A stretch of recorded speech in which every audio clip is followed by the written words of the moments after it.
The Man with the Yin-Yang Eyes, Episode 1. My name is Lucius Gregory. I was initially an ordinary young man, living an ordinary life. Every day passed normally, everything was normal, until one day.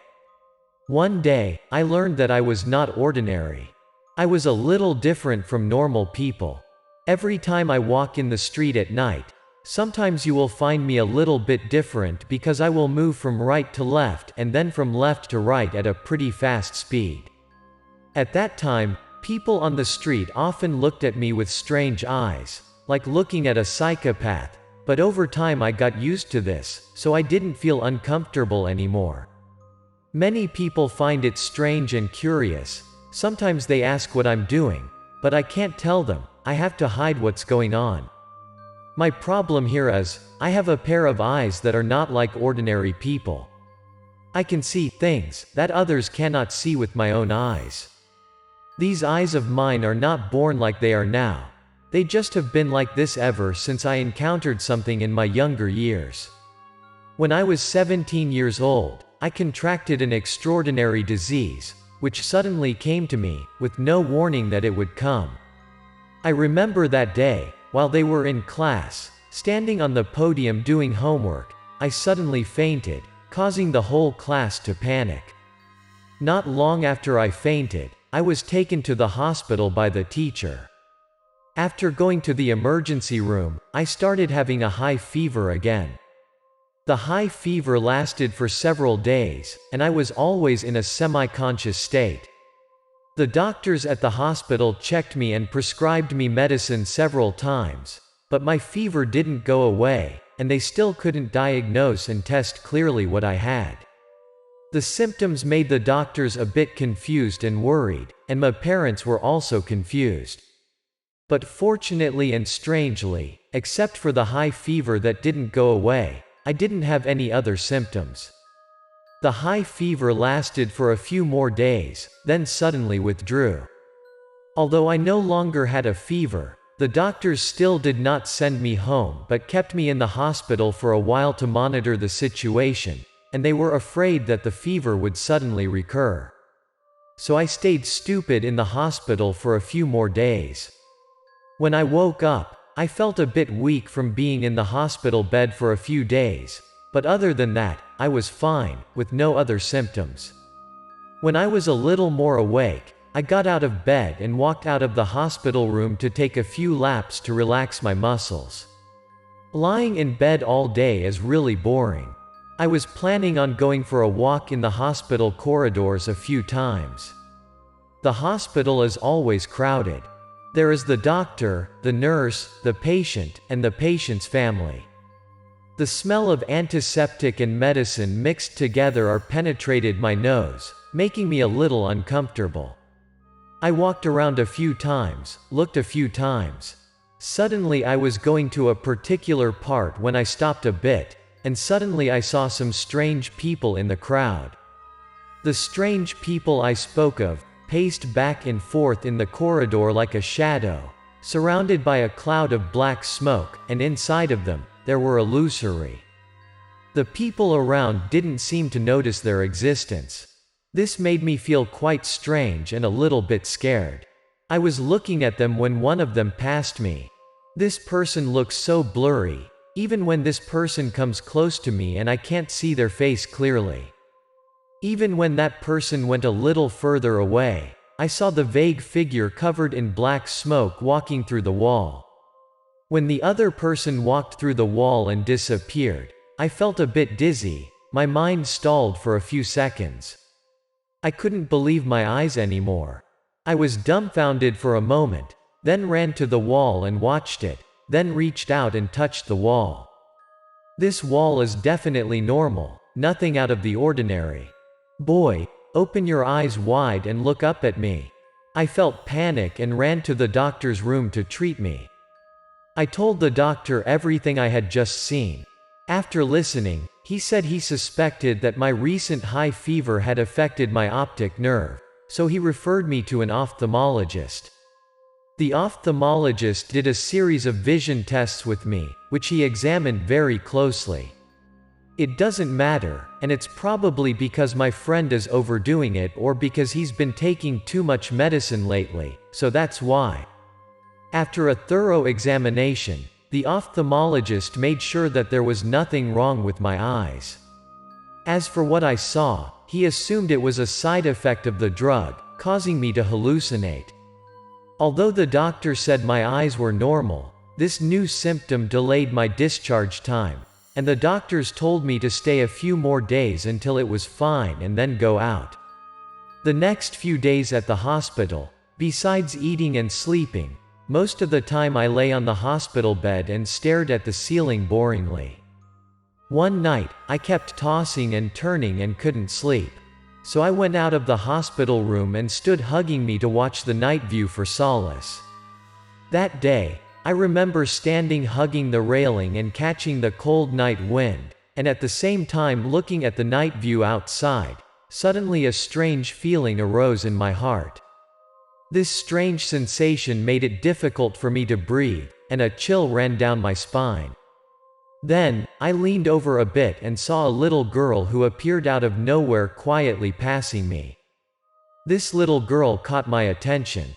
It was 11 o'clock in the evening. That little girl appeared very quietly. In this secluded corridor, I heard no sound from this appearance at all. Another thing is that her figure is rather vague. She looks exactly like the strange people I saw a few days ago. That little girl just quietly passed me and went further, but I didn't hear a single sound. At that time I was a bit skeptical and wondered, maybe the ophthalmologist diagnosed me wrong, or not? Perhaps not only my eyesight but also my hearing problems. While I was dumbfounded and wondering, the girl had already come to a corner of the corridor. I had been in the hospital for a while, so I knew that there is a stair that led to the top floor behind the corner. This girl must have intended to go up to the top floor of the hospital. Although I was a little scared and felt something was wrong, at the same time, I felt more curious. I followed the girl. I quickly let go of my steps and caught up with her. I saw her open the door and walk up the stairs to the top floor. I continued to follow her. That little girl still walked up the stairs without making a sound. I doubted if she would notice me following, and then I answered myself no because she kept walking at a steady pace and never looked back. I saw the little girl open the door and enter the rooftop. Suddenly there was a fear and anxiety that came over me that I couldn't explain. I paused at the steps below the door to reassure myself a bit. After my breathing calmed down a bit, I felt a little worried for her, and now I took a few more steps to reach the door. I tried to go in here before. That time the door was locked. I heard that usually the door here is always locked like that, but I don't know why the door to the rooftop is open today. I put my hand over the door and went in. The sky not very bright tonight. The light on the rooftop is not good, making my vision limited, but fortunately, the rooftop area is not too big. I looked around a bit and saw the little girl from before. Beside her was a woman. That woman was as fuzzy as the little girl. That strange woman was holding a baby in her arms and standing talking to the other girl. When I looked at the woman, a feeling of insecurity kept coming over me. Even though I was not far from them, I could only see the woman moving her mouth and the little girl standing there listening, with her eyes blank. I couldn't hear the other woman saying anything, and the two of them didn't seem to notice me either. It's really strange. After the woman stood talking to her for a while, I saw the little girl climb up the railing of the rooftop. I saw that scene, and my heart jumped. This unexpected move of hers made me break out in a cold sweat. Didn't that woman incite her to jump off a building? I was scared and stood dumbfounded for a long time. I saw the little girl already standing on the railing and about to jump off. Hey, girl, danger, downward. I didn't have time to think and analyze and think more about this situation. I quickly ran towards her and shouted to stop her. The distance from where I was to them was a little bit, but why did I find it too long? Luckily, just as she was about to jump off, I ran over and wrapped my arms around her. But something happened that made me very surprised because I just hugged her.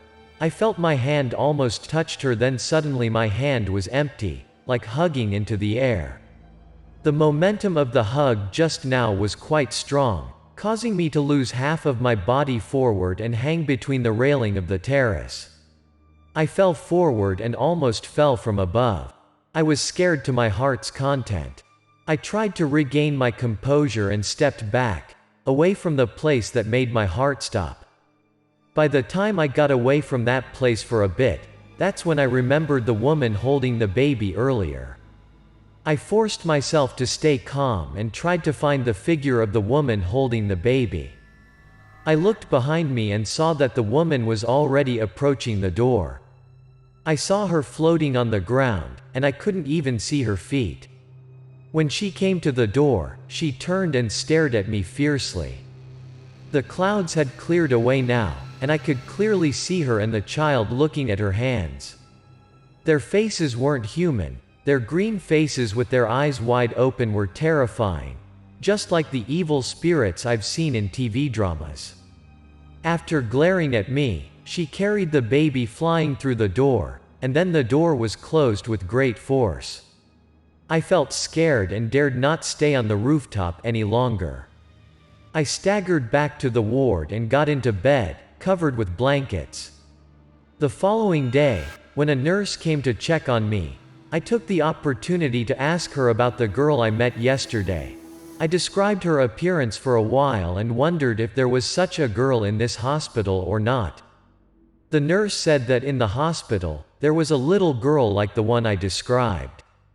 Last night the little girl had a critical illness and seemed unable to survive, but fortunately, she was finally okay and out of danger. I asked the time when her condition was critical. The nurse replied that the time was exactly the same as the time when I saw her, so yesterday must be her spirit. Fortunately, I was in time to save the girl. But the woman who was holding the baby, I didn't ask. I stayed in the hospital for 2 more days when the doctor finally allowed me to leave the hospital. I told my parents about the strange events that I encountered while in the hospital. They were worried, so they helped me find a parapsychologist to come and see for me. "Mr. Simon, did my son see something unclean?" The teacher came and asked me once about what had happened. After he asked and finished checking, my father worriedly asked him how I was. "My son has seen things that other people can't see. The moment he has a fever is also the beginning of his days of seeing things that normal human eyes cannot see." Mr. Simon said all the things I saw were ghosts. "Mr. Simon, please help my son." When my parents heard that I saw a ghost, they panicked and begged Mr. Simon tried to help me. "Oh dear, calm down. The boy ruined the scheme of that witch. Last night, the witch was going to make the little girl's soul jump from the rooftop. Her soul would disappear, and her son would take over the girl's body. But unfortunately, her work was spoiled by your son. Now we have to take him to a holy place to hide for a few days." It turned out that if I hadn't made it in time last night, the following days would have been terrible days for the girl's family. Mr. Simon says I messed up the ghost, so it will definitely come looking for me. He asked my parents to take me to a temple because there is God's presence in the temple. The ghost will not be able to harm me. After a few days, it will give up. My parents saw that the situation was so severe, so they decided to listen to Mr. Simon, take me to a temple, and send me there for a few days. After a few days, Mr. Simon and his parents came to the temple to pick me up. He said that the problem of the witch was all right. Then he gave me a pair of black glasses and told me to wear them, put them on so that you won't see those unclean things. But at the same time, he said that the moment I begin to see the ghost is like fate setting a mission for me, so I shouldn't try to avoid it. At first, I wore those dark glasses every day. But then I opened them now and then and secretly looked at people from another world. At first, I was a bit scared, but later I got used to it, and I gradually learned to accept my mission, says Mr. Simon.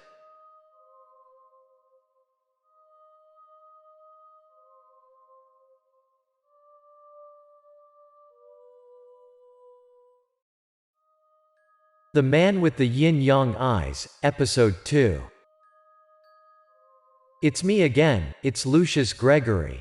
As I have told you before, the story of the origin of my yin-yang eyes. You remember it correctly. It is the story of a pair of eyes that can see human of another world. It must have been a few weeks since then, and this time, I will tell you a story related to these eyes. That day was Tuesday. After a hard day's work, that night, I went to dinner, willingly passing by the police station near my area to observe a bit, as for what to look for. Because my house is near the police station in the area, a few days ago, when I went to dinner, I passed there. It was also because of the passing that day that I discovered a strange thing. That day, when I was passing by the police station, I accidentally felt an itchy eye. So I decided to take off my glasses for a while to rub my eyes a bit. As soon as I took off my glasses, the corner of my eye accidentally slid to the police station. Ellipsis. In front of the police station, a girl was standing. This girl was not like an ordinary person. Her body was blurred and fuzzy, just like what I had seen in the hospital before. I tried to put my glasses on, but as expected, I didn't see that girl anymore. I took off my glasses and saw her again. That time I thought it was just a coincidence. I often see such people, so I don't care much. But for some reason, my heart always felt uneasy, and every night, my footsteps always unconsciously passed by the police station. The girl with the blurry figure had been standing motionless in front of the police station for several days now, and today was no exception. Today, I purposely passed by here, trying to see what that girl was going to do, but she was the same, still standing there motionless in front of the police station. The fact that I went to see this girl could be out of curiosity, or it could also be due to the arrangement of fate. Hey boy, you've been standing here all this while staring at the same place. What are you going to do? I was still looking at the ghost girl and guessing if she had some purpose or something, when suddenly, from behind came a stern voice, with which someone grabbed my shoulder. I've been keeping an eye on you. I've seen you pass by the police station for a few days, linger and stare at the front of the police station every time. What do you want? Or do you want to report something? As soon as I turned around, I saw a police officer standing in front of me. It turned out that in the few days I purposely came here to observe the ghost girl, this police officer noticed me. That's unlucky indeed. No, nothing. I just happened to be passing by here, then I thought about something, so I unintentionally lost my mind. I really didn't want anyone to know about my ability to see through other things. I didn't want to get myself into trouble, so I stammered out a few words to that police officer. After that, I turned my face away to avoid looking the other police officer in the face, then took off my dark glasses and put them on my eyes. Before putting on my glasses, I discreetly glanced at the ghost girl one more time. These days, I think my actions are to satisfy my own curiosity and see what the ghost girl wants to do. Still, unfortunately, this police officer noticed, so I think I'll give up on passing by the police station and continue observing that ghost girl. I purposely put on my glasses a little ajar and walked past the ghost girl. This might be the last time I see her anyway, so I wanted to get a better look. When I walked to a position where my eyes could flicker slightly and look at the ghost girl, I slowed down my steps a little. Her face appeared through my eyeshadow, and not this face scared me a bit. There was a blood-stained dent on the left side of her forehead. Although it was impossible to fully see the features on the ghost girl's face, when I saw that terrifying wound, the first thought that popped into my mind was that someone was probably killing the ghost girl. Murdered. She has been standing in front of the police station for a few days as if to ask for help. When I saw the girl's face and flashed that thought, my face stiffened slightly. I don't know if the other police officer saw the strange expression on my face. I didn't dare to stand there any longer and quickly increased my steps. I thought it was over, but it seems that's just the beginning. The next night, when I got home from work, I was surprised and a little worried to see the police officer from yesterday standing under the wall of my house smoking a cigarette, looking like he was waiting for me. At first, I was a bit wondering how he could know where I live, but that question only stayed in my head for a few seconds, and the answer was immediately answered. He's a police officer at the local police station where I live, so finding out where someone lives in this area shouldn't be difficult. I stood in front of the police officer and thought about everything. As for the other police officer, as soon as he saw me, he continued to take a few more puffs of the cigarette, then dropped the cigarette in his hand and put his foot out. "You've come home from work already. I've been waiting for you for a long time." After putting out his cigarette, the police officer walked towards me and started a conversation with me. I thought about it for a while, and then I also knew what the purpose of this police officer was here today. But I really didn't want to cause myself any more trouble, so I chose to pretend to be deaf and ignore him, then walked past him and was about to enter the house. "Hey, young man, do you need help from the police?" Maybe because this policeman saw me intentionally going to the police station, lingered 7 times without entering, so he thought I had something difficult to get help with. Oh my, what a nuisance. "Or do you want to tell the police something?" I still pretended I didn't hear and was about to continue ignoring him and go straight into the house, but this policeman didn't want to let me go. He continued to change his style to interrogate me. I thought that if I deliberately ignore him anymore, maybe he will take strong measures against me. Today, if I don't answer properly, the policeman won't let me go. I stopped and decided to ask him a question. If his answer pleases me, I will tell him what I have seen. "This policeman, answer one of my questions first. Do you believe that there are ghosts in this world?" I did not go around but directly posed a question to him, at the same time curious as to what a policeman's answer to this question would be. I can only tell you that I have encountered many cases as well as many unusual cases. This corp is clever. He did not answer my question directly but gave me an acceptable answer and suggested a few more things. "Okay, let's go to my house first, and then we shall talk." This answer has me hating off. I will not hide it anymore but will confidently tell this policeman everything. First, I have to invite him into the house, as I can't stand here and talk forever. I invited the policeman into the house, poured a glass of water, and gave it to him. "Okay, now you can tell me what's wrong with you." The policeman politely reached for the glass of water and brought it to his mouth to take 2 sips, then he looked at me and asked, "I want to know what?" I hadn't started the story yet but asked the policeman a somewhat meaningless question because it must have been a bit of a guess from the tone of his voice. "Why do you always wear dark glasses? In all the days I've been watching you, how many times have you stood staring at the door of the police station before you took off your glasses?" The policeman now began to ask what he was probably most confused about in the past few days. "I've met some weird people like you before." The young police officer saw that I was silent for a moment without answering his question when he added another sentence. "This guy is really smart, and he really knows how to win my trust. I can't be sure if he ever had contact with people like me or just wanted me to give him more confidence and relieve my stress." I hesitated for a bit more, and then I finally decided to tell him the whole truth. Everything that I had seen the past few days.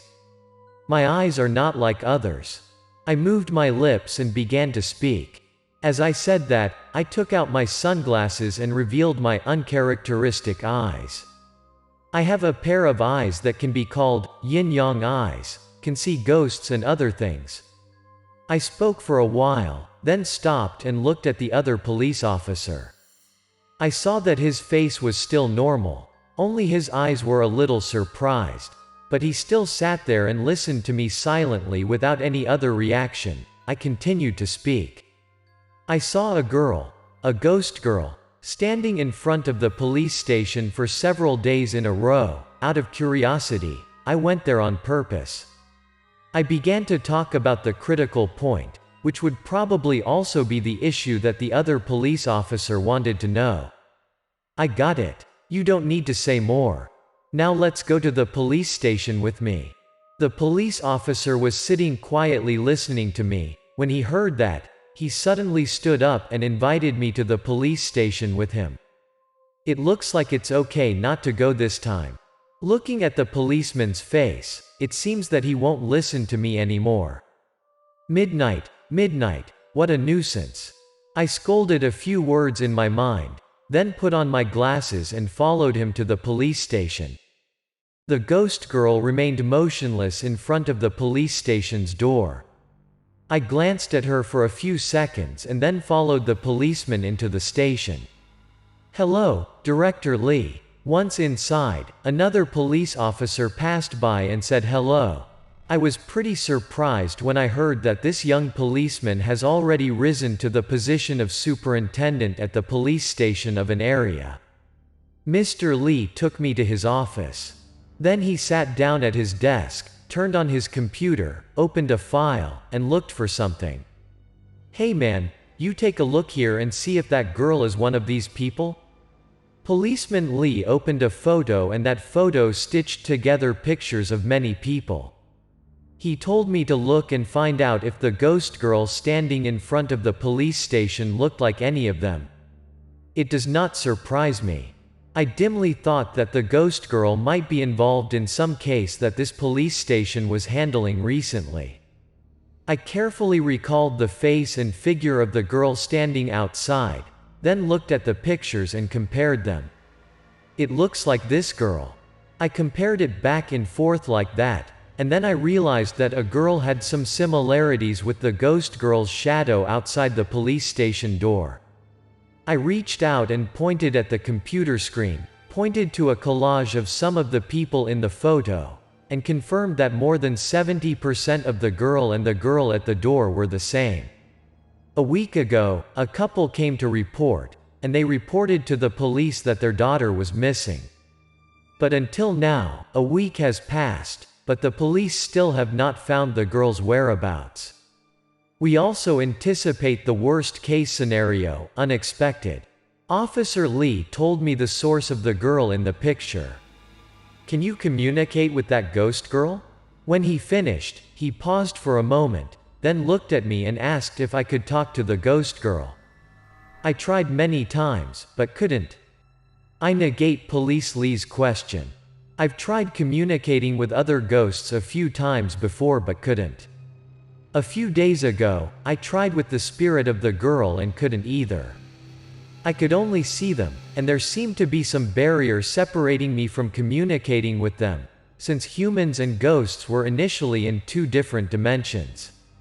Is that girl still standing in front of the police station? Officer Lee was a bit disappointed when he heard that. Then suddenly, a few seconds later, he came to his senses, walked out of the office, and walked outside the police station. After going out, he asked if the ghost girl was still here. Have you seen her yet? Before I could answer that question, Officer Lee asked another question. I had to take off my glasses and look ahead. She's standing right in front of you. I purposely lowered my voice to sound a bit serious and told Officer Lee that I saw the ghost girl standing almost face to face with him. Then, certainly not against my expectations, since meeting that police officer, this is the first time I have seen his face stiffen for a moment. Can you take a close look at this ghost girl and help me carefully describe her figure? But he was only embarrassed for a moment and then quickly regained his composure, as expected of the chief of police. After regaining consciousness, he asked me to describe the figure of the ghost girl. Okay, let's see. She has a bloody wound on the left side of her forehead. It seems to have been hit by something, and the wound caused the forehead to sink into a deep space. The girl looked a little scared, which made my heart flutter a little, but I still stepped closer, observed her, and described it to Officer Lee. I looked closely at the ghost girl and told Officer Lee what I saw. He took out a notebook from his side and began to write down my words. In addition to the blood-stained indentation on her forehead, this ghost girl's wrist was also bruised, looking like a mark of being tied by ropes. The rope wound on the wrist, is there anything else? Every time I said something, Officer Lee mumbled it over and over and carefully wrote it down in his notebook. There's also a lot of mud on her feet. I looked all over the ghost girl's body, and my eyes landed on her muddy feet. There's a lot of mud on your feet. What else? I watched the ghost girl a few more times and told all I saw to Officer Lee. Okay, let's see. On her face and clothes there are stains of water and moss. Her face looks so painful. I don't want to see that pained face any longer. My heart feels like it's choking. Right now, I just want to take my glasses off and put them on. It's over, no more points. I couldn't bear to look, but I couldn't help but look either. I was afraid of missing something, so I tried to look a few more times before taking out my glasses to put on my eyes. Let's see. The forehead was hit by something that made it concave. The wrists were tied with ropes. The feet were covered in mud. The body had water stains and moss. Young man, hurry up and get in the car and go somewhere with me. I just put on my glasses when I saw Officer Lee holding the notebook and rereading what was written on it a few times. Then, as if he had discovered something, his eyes lit up a bit. He came over and asked me to go somewhere, then drove to the police car. After what I observed, I was 80% certain that the girl had been killed, even brutally killed, a horrible death. I also wanted to help the ghost girl, so I agreed to get in the car. Officer Lee drove me and gave me a tour, and he drove me to several lakes and rivers in the area. Police Officer Lee stopped the car at each place, ran into the water, and picked up some dirt and grass for me to evaluate and compare to see if it was similar to what I saw on the ghost girl. Even though I'm no expert, I can still tell them apart based on my eyes. Look at this mud, does it look like it? We have gone through most of the area with water around but still no clue. Not sure what to do this time. It looks like it's similar to those things on the ghost girl. I looked closely at the moss and mud, observed their color for a moment, and then suddenly exclaimed with joy. I finally got a clue. Director Lee here. I need some people to come to the Red Lake area to help, need a rescue team too. After I confirmed the moss and mud, Officer Lee immediately called for help. Soon, many police cars honked their horns and cordoned off the Red Lake area. Police Officer Lee dispatched a rescue team into the water to find the girl's body. After hearing the dispatch of Director Lee, the rescue team immediately dived into the water without delay. Moments later, the rescue team picked up a female body from the bottom of the lake. We have certainly come to the right place. That corpse looked precisely like the ghost girl figure I saw, and it seemed much more tragic than that blurry figure. Everyone present took a breath of cold air when they saw the girl's body. The girl's forehead had a deep dent. The blood had all washed away, leaving only a terrifying indentation, her eyes widening in panic, and her face was gray and blue. The girl's body was slightly swollen from being soaked in water for so long, and her hands were tied behind her back. After being stunned for a while, the police team handled the scene and took the girl's body away. A week after solving the murder case that threw the body into the river, I met Policeman Lee again. That day he invited me to dinner to thank me for helping solve the case. Thank you for helping us solve a big case. Officer Lee just thanked me and casually said it was a robbery and murder, and I also know that he didn't mention that I saw the girl's spirit in the case file. I feel delighted and relieved. After all, I was able to help the girl clean up the wrongdoing and happy because I have a friend like Police Lee. We had a lot of fun that day. We ate and drank and talked about everything in the world. I don't think there's anyone in this world with a natural talent like you. After talking for a while, Officer Lee mentioned my heavenly eyes. What's up? While talking, I don't know why I have a bizarre feeling, and suddenly I subconsciously took off my glasses. As soon as I took off my glasses, I saw something that made my face pale a little. After that, what do you see? Officer Lee was keen to detect an anomaly in me. He turned his back slightly to look behind me and asked what was wrong with me. My gaze was directed to an empty table nearby. Officer Lee also looked in the direction I was looking. Is there something wrong with that? It looks like Officer Lee got a little excited. He looked a few more times and then turned to look at me and asked me, his eyes still occasionally glancing at the empty table. No, nothing. I put on my glasses and replied to Officer Lee that it was nothing. Then pick up the glass of wine and take a sip. Officer Lee heard this and did not inquire further. We continued to eat and talk passionately. Actually, I had seen a faint shadow at that empty table just now, but I didn't want to take care of it much. I just want to have a pleasant and fun meal with a friend.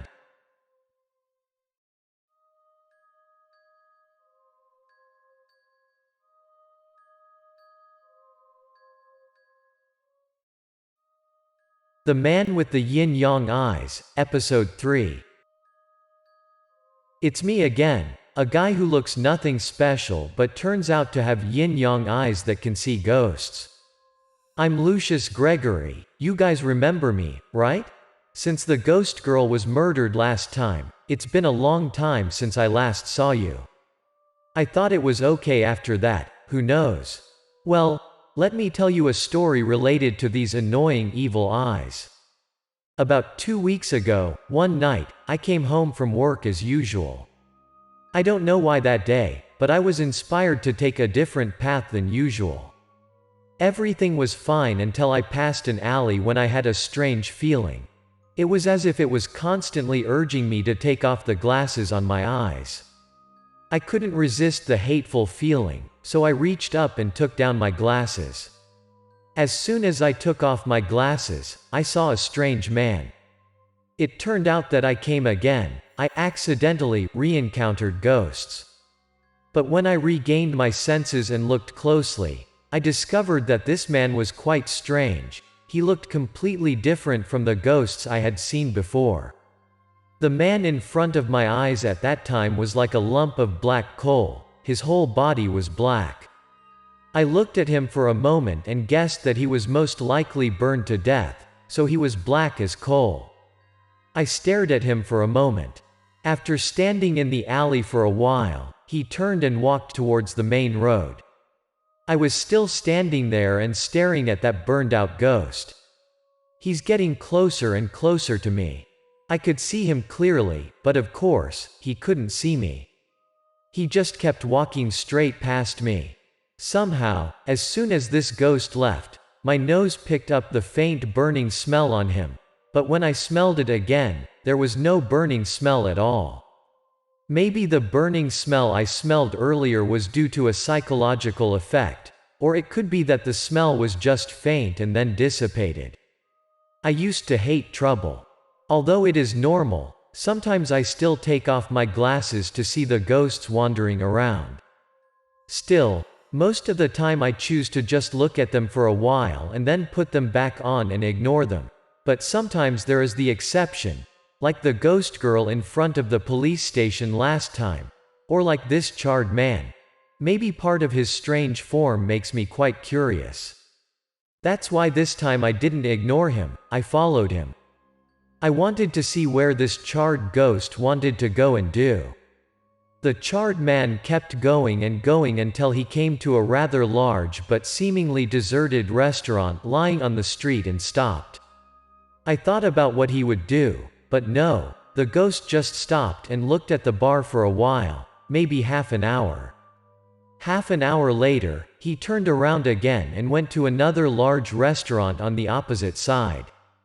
This restaurant is much more spacious than the previous one. Different from the top 5, the top 3 coming in and out are also much busier. The ghost kept watching until the customers in the restaurant left. I don't know what he wants to do. While I was thinking about it, I saw his body suddenly light up. The charred man was standing staring at the diner, and his body was starting to burn. There were also a few people passing by at this time, but they all seemed to be unaware of this man's existence. The ghost's body burned more and more fiercely, crimson flames enveloped the charred body. Then suddenly, he put his hand on the wall of that restaurant, and the fire on his body spread to the wall that looked solid. When I saw that, I panicked a bit, about to go up and call for help, when I caught a glimpse of 2 people running out from inside the restaurant. Looking at their appearances like the owner and the waiter, those 2 quickly ran out and saw the burning wall. They panicked.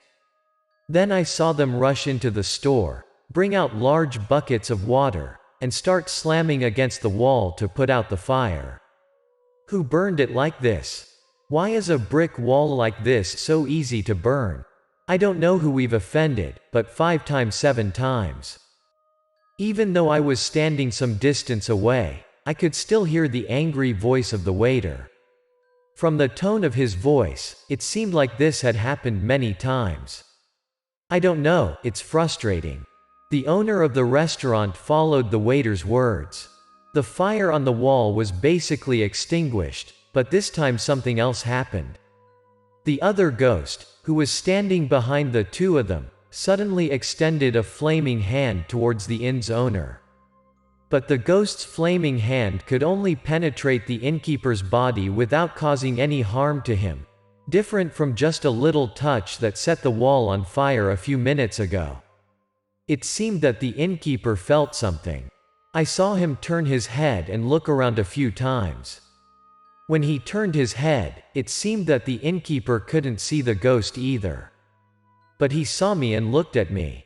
The bartender gave me a suspicious look a few times, then turned around and pulled something from the inside of his shirt. Because it was blocked from view, I didn't know what it was. After that, I saw the ghost with a burning body gradually disappearing. Although I don't know what the shop owner just took out from his shirt, it seems that it can ward off evil spirits, and that innkeeper knows the existence of that ghost. After the ghost disappeared, the owner and the waiter also left and went inside the restaurant. I stood there and watched the 2's backs until they were gone. I looked at that restaurant for a while, then looked at the restaurant opposite. My heart fluttered a little, and my hunch told me there was something wrong with this and that the restaurant in front of me might have something to do with the man who burned to death earlier.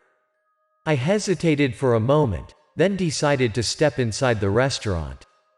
Perhaps because it was too late, the restaurant had no customers, only the old owner was cleaning the tables and chairs. It seemed he was about to clean up. "Oh, my shop has not been cleaned yet. Please come in." Perhaps because I hesitated for a long time without entering, the owner thought I was afraid because the shop was about to move, so he happily asked me to come in. "What would you like to use?" Maybe give me a small bowl of noodles." The owner happily approached me and asked what I wanted to eat. To be honest, I just had dinner earlier, so I was pretty full, so I just ordered a small bowl of noodles. One came here just to see if I could find out something. "Oh, wait a minute, here it is. For a small bowl of noodles." As soon as I ordered the food, the owner turned and shouted into the kitchen for the chef to make a small bowl of noodles. This restaurant looks quite new. Did the owner just renovate it? Oh yes, this restaurant has only been open for a few months, so it is still quite empty. While waiting for the noodles, I tried to find a topic to talk to the owner, ready to search to see if I could discover anything. The owner said this shop just opened recently, but looking at the ghost appearance just now seemed very familiar to this place. Opening a restaurant as big as this must be quite expensive, boss. Fortunately, this land used to be a restaurant, then for some reason, it burned down. The relatives of the former owner here were afraid of bad luck after taking over the place, so they sold this place to me for a rather low price. The owner heard my question and started telling me what happened earlier at this restaurant. The owner is a very enthusiastic person, lucky indeed. The restaurant owner said that the previous owner of this place was a man from the south who came to the north to do business. His family had 3 people, they lived together very happily. He cooks very well and has a business mind, so their family opened a restaurant in their own house. The restaurant is doing very well. Everyone loved the food at that family's diner. But unfortunately, while the restaurant was doing exceptionally well, disaster struck that family. The boss said that everyone is not sure if it was intentional or just an accident. The results of the investigation have been negative, drifting into the sea. One night, while the family was all asleep, a fire broke out inside the house of 3 people, which is also the restaurant where I was eating. The fire was so intense that it swallowed the whole house. 3 family members did not have time to call for help and were burned to death in the fire, buried in the sea of fire. When the people around were able to put out the fire, they saw 3 charred corpses hugging each other. Everyone there who saw that scene felt pity. The owner told me that for a while after that, the other relative put this place for sale for a reasonable price, but absolutely no one dared to buy it until he bought the shop and made an offering. Carefully then rebuild and continue to open the restaurant. That's the whole story of this place, young man. Now that I opened this shop, business is quite good. Sometimes there are some strange things, but if you pray carefully, it's okay. After hearing the story, I was sure that the family of the other 3 was harmed. The bowl of hot noodles was brought out. I ate while thinking. Soon the bowl of noodles found the bottom. After I finished eating, I decided to send a message to Officer Lee, who was known in the previous Ghost Girl case, to clarify this case. The text that was sent gave a brief account of what I had seen, heard, and my suspicions about the restaurant owner across the street. I read it again before sending the message, then hit the send button. Immediately after receiving my message, Officer Lee went to the suspicious restaurant and arrested the restaurant owner for questioning. But no matter how soft or hard he used, he didn't say a word. If it's past 48 hours, he'll have to be released. You see, I've tried all sorts of ways, and that guy won't say anything. Officer Lee walked out of the interrogation room and spoke in a somewhat weak voice. This kind of stubborn crime, like a dead pig, really gives people a headache. I will find someone to come help. Let's see if he can still shut up. Remain calm. The net is magnificent. Although it is difficult to escape, don't be too angry. While Officer Lee was worried about me, I picked up the phone and dialed Mr. Simmons. Mr. Simmons is the same guy who made me these special black glasses.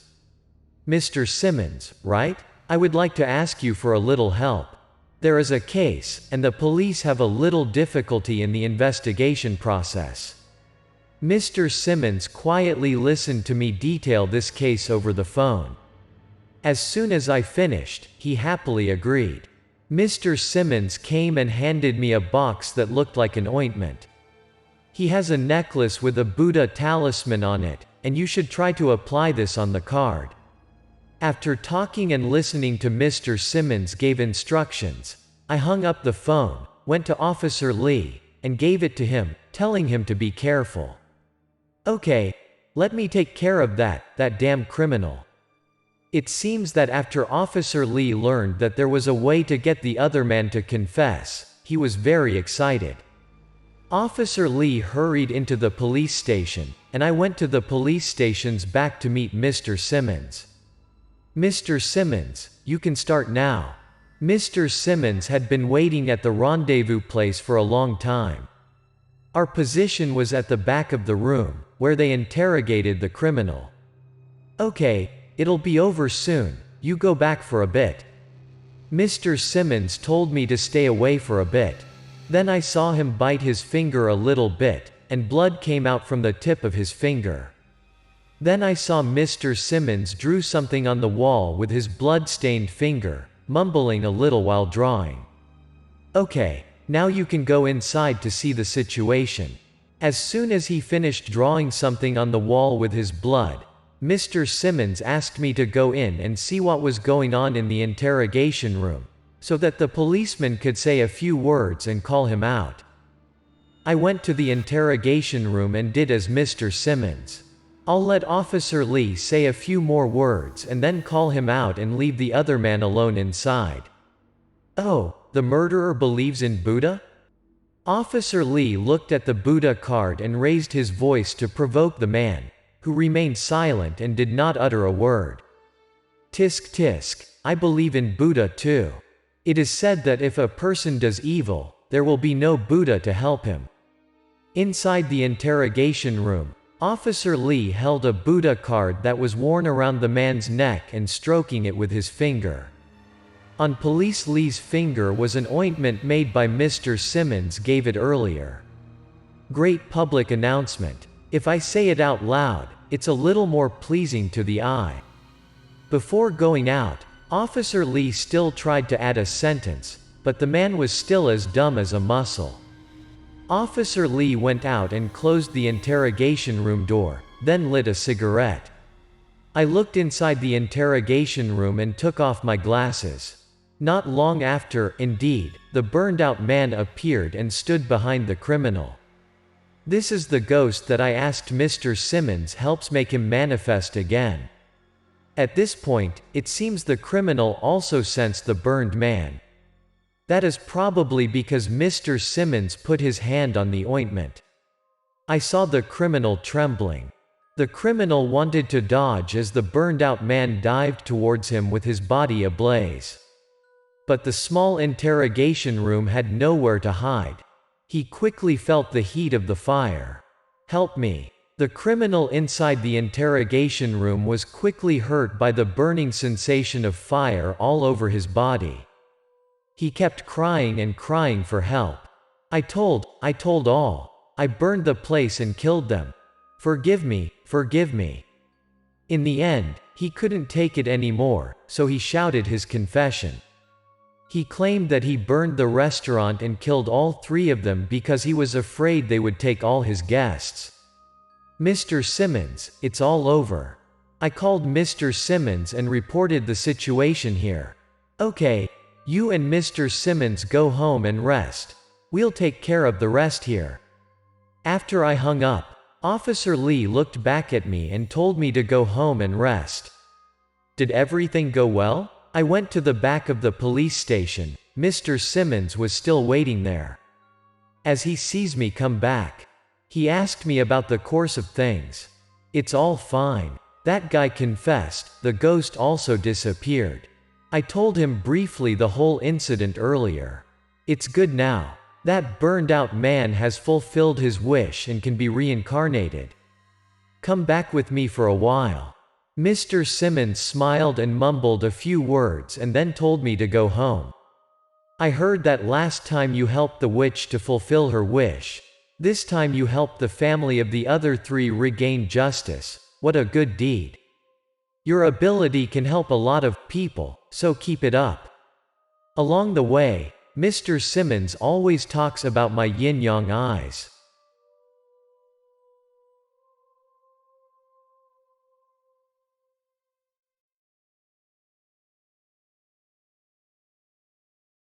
The Man with the Yin-Yang Eyes. Episode 4.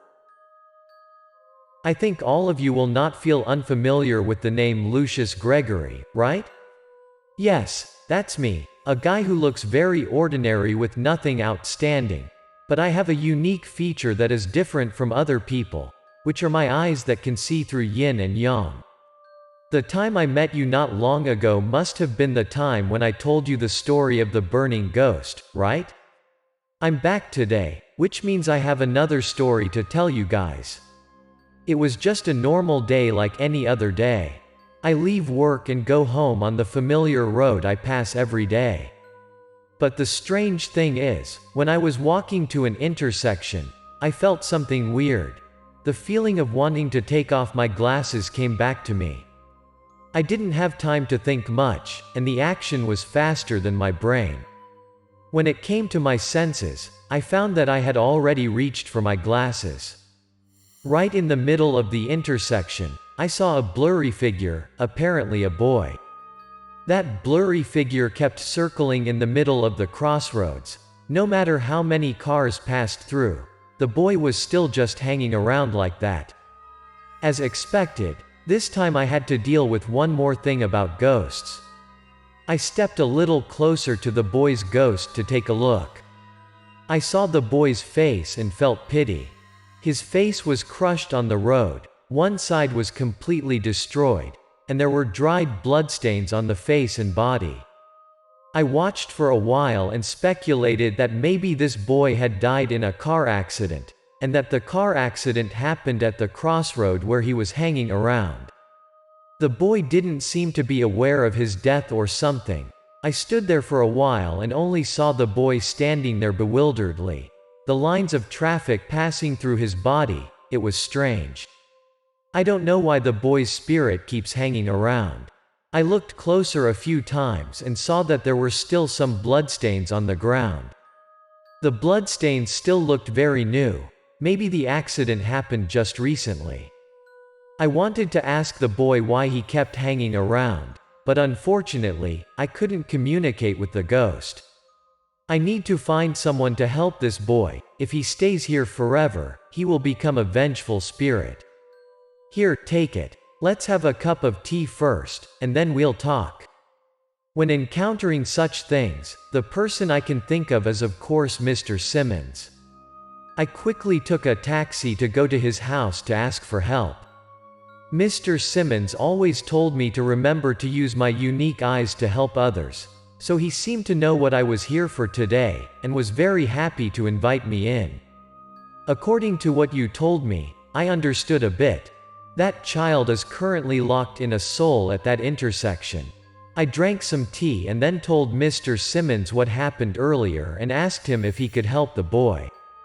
Mr. Simmons listens and says that the boy's soul is locked at the crossroads. Soul locked? I was a bit confused, half understood what Mr. Simmons said. I repeated that phrase in a doubtful voice. To put it simply, after his death, that boy's soul was stuck at that intersection and couldn't walk. Mr. Simmons took a few sips of his tea as he slowly explained to me what he had just said. It turns out that when people have an unexpected accident, their souls will be stuck right where they had the accident. There are also many other reasons why souls are trapped. But in the case of the boy you told me about, it was because he was suddenly dead in a car accident. But the family did not believe in ghosts, or lacked understanding of spiritual matters, so did not seek to free the boy's soul. Mr. Simmons said that if you want a person's soul not to be trapped, they must find a way to the place where they have an accident to free that soul. So what can I do to make the boy's soul liberated? I don't know much about these spiritual matters, so I asked Mr. Simmons for more.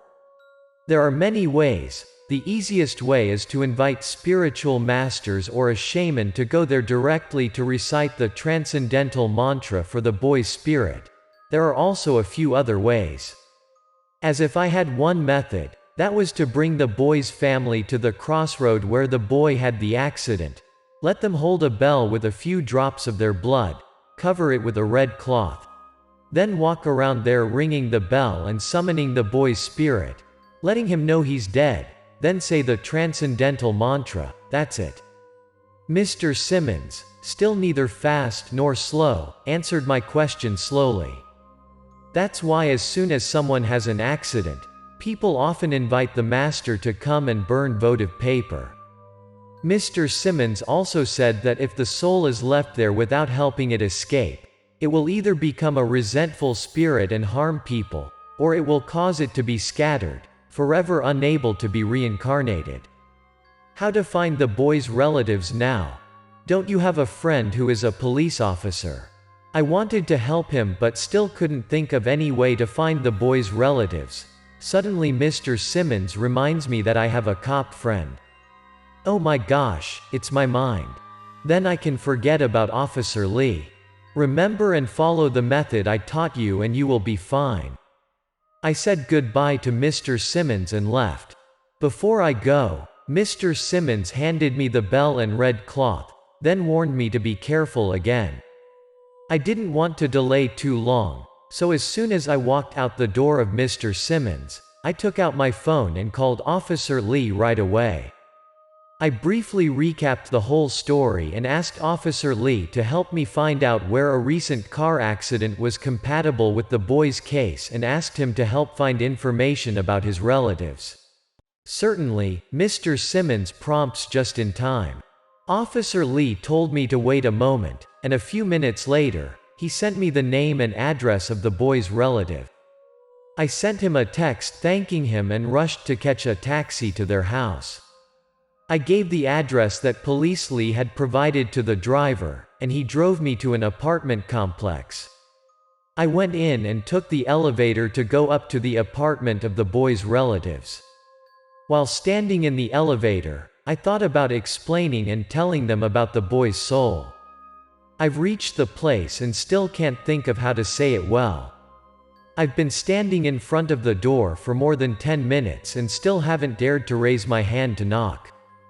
In the end, I knock on the door, intending to report what I saw, and I was prepared to be scolded by them. As soon as I knocked twice, a woman in her 30s opened the door. "Who are you looking for?"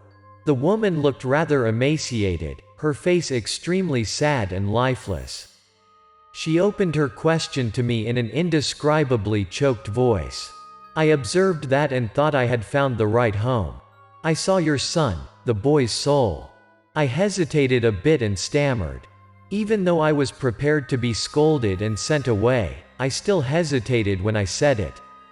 I thought that when she heard me say that, she would think that I was talking nonsense and cursed me for being psychotic, then slamming the door, but no, she didn't react as I thought. On the contrary, I found her so surprised that her eyes widened when she heard me say that. She stood stunned and stared at me with wide eyes for a moment, then came back to her senses and said sorry to me and invited me inside. Her attitude was very good, not what I expected. She invited me to sit in a chair and went inside. Apparently, she came in to call her husband out. I was sitting and looking at the house when I glanced at a picture on the table where I was sitting. I see a handsome child smiling brightly inside the photo. I looked for a moment and compared it with the child I saw at the crossroads. That's right, he can't go anywhere. Did you really see my son's soul? Can you tell me where the boy's soul is? I waited for a few minutes when the woman and her husband came out. As soon as her husband helped her sit down, she quickly looked at me and asked, looking like the lady was in a hurry to know about her son's soul. I briefly explained to them that I had the special ability to see ghosts.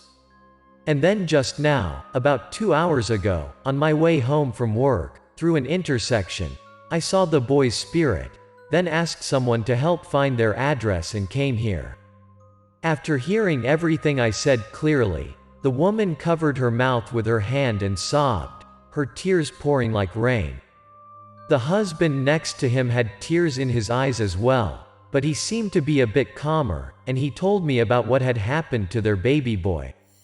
The boy's name is James.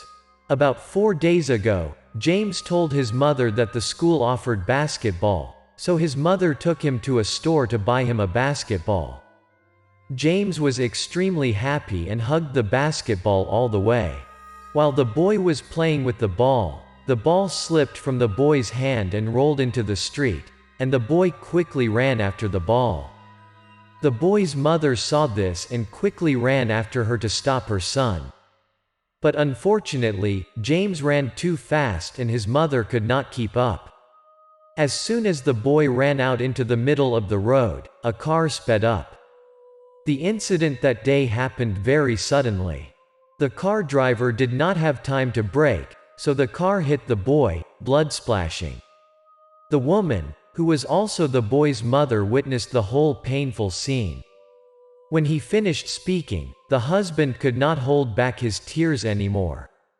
The man hugged his wife, and the couple sobbed, the house filled with their painful cries.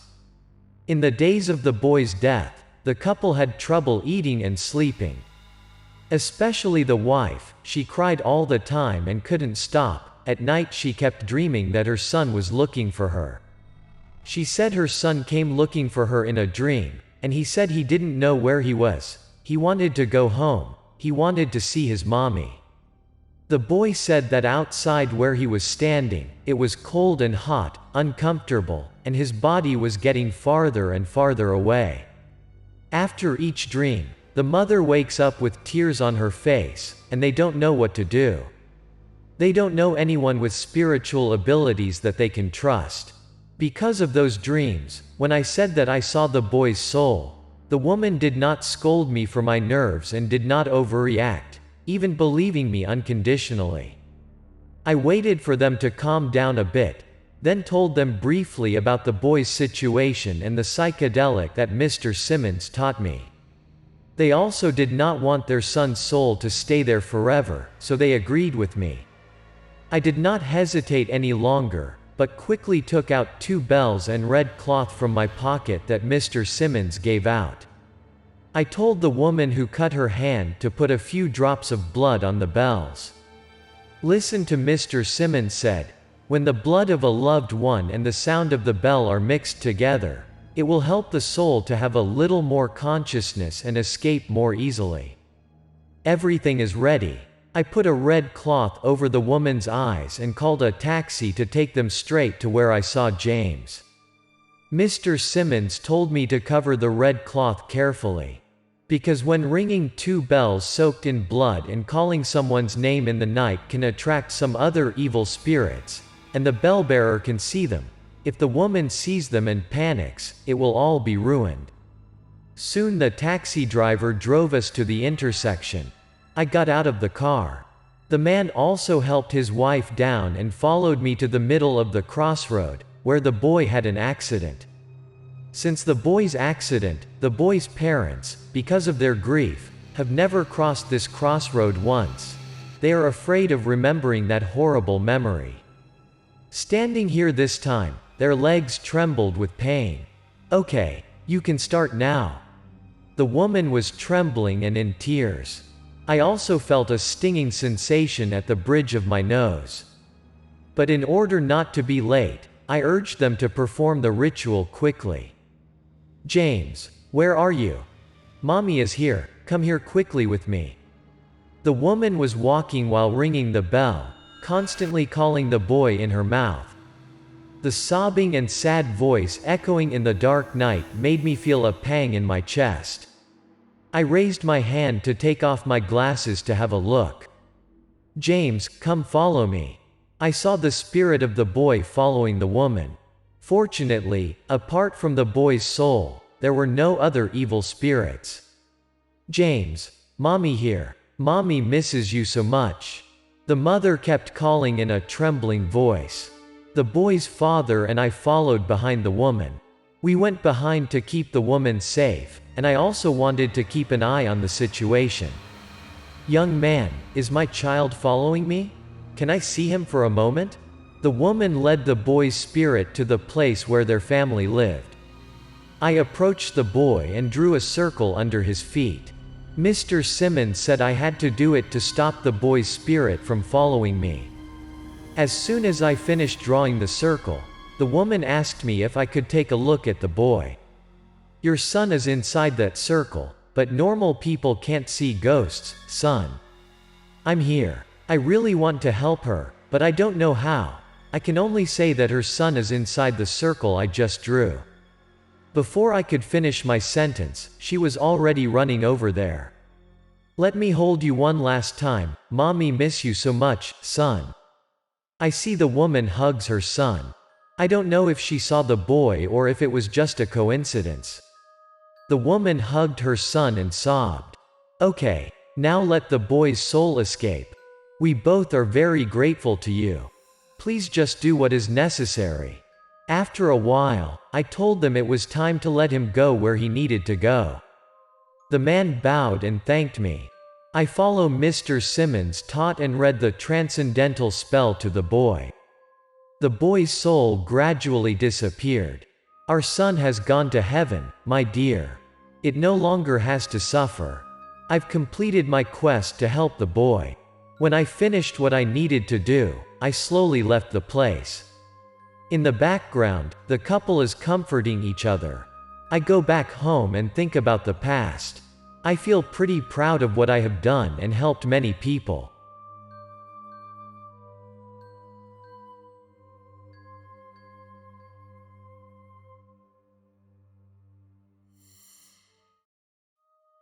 The Man with the Yin-Yang Eyes. Episode 5. It's me again, this guy with yin-yang eyes named Lucius Gregory. After many times receiving the help of Mr. Simmons, I am extremely grateful to him. In addition to being thankful, I also admire Mr. Simmons. He is truly a spiritual master. Today, on a free day not to work, I pay a visit to Mr. Simmons.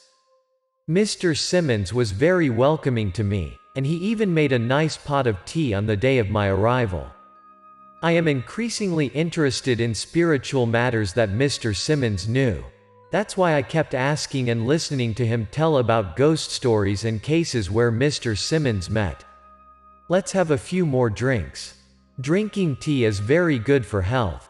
We talked while sipping a few cups of tea, and the surrounding atmosphere was highly harmonious and pleasant. Mr. Simmons told me all sorts of stories, and each one was of great interest to me. "Oh, the stories you tell are really fascinating. I listen to them without getting bored. Can you tell me a few more stories, Mr. Simmons?" Although the tea is very fragrant and delicious, I don't care about it as much as the stories of Mr. Simmons. I just want to hear it over and over again.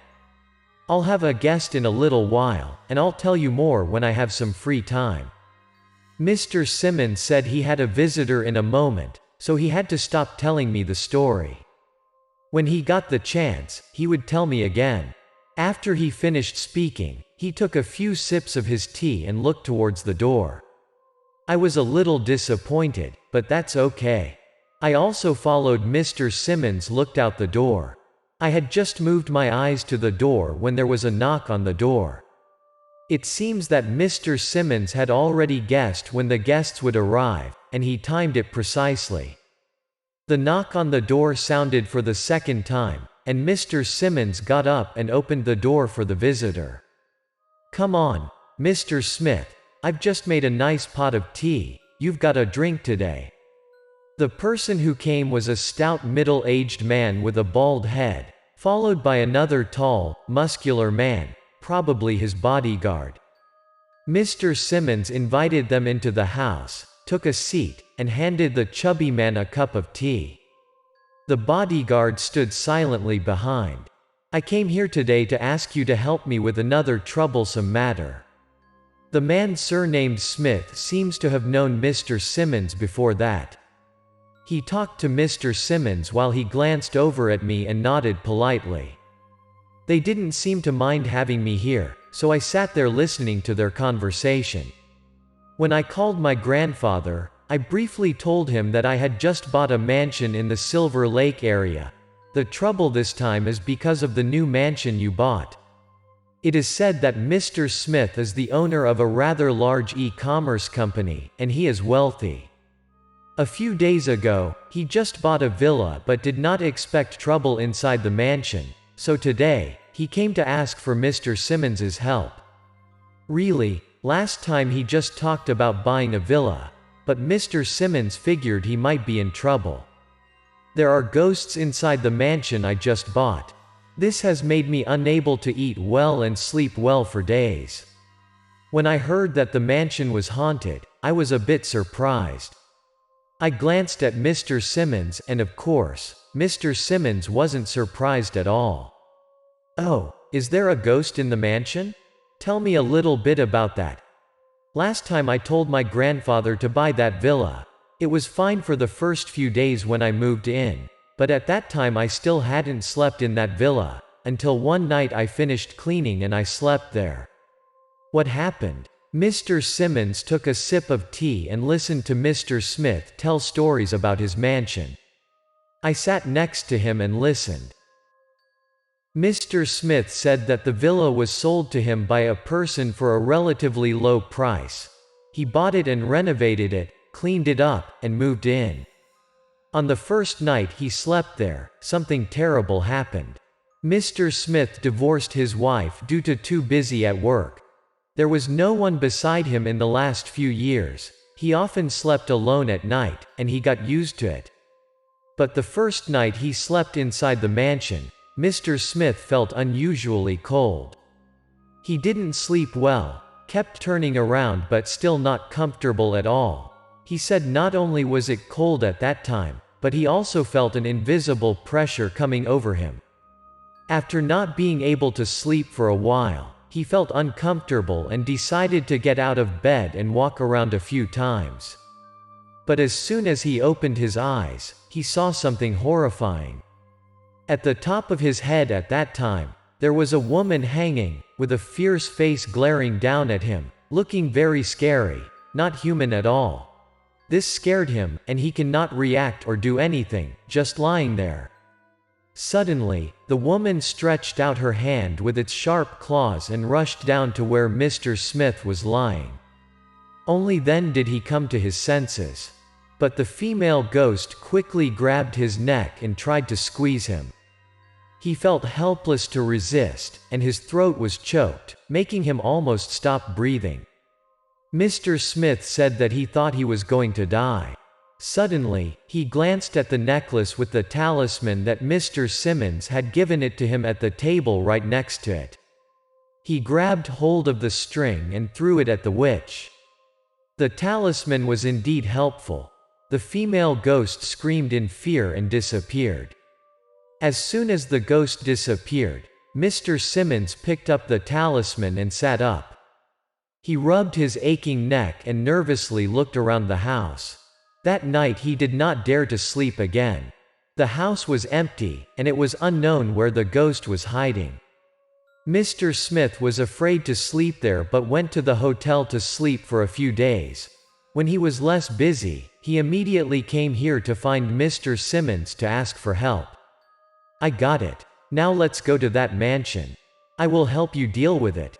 Mr. Smith had just finished speaking. Then Mr. Simmons also got up and asked Master Smith to lead him to the mansion. "Gregory, could you come with me? Your eyes will help a bit." What about me?"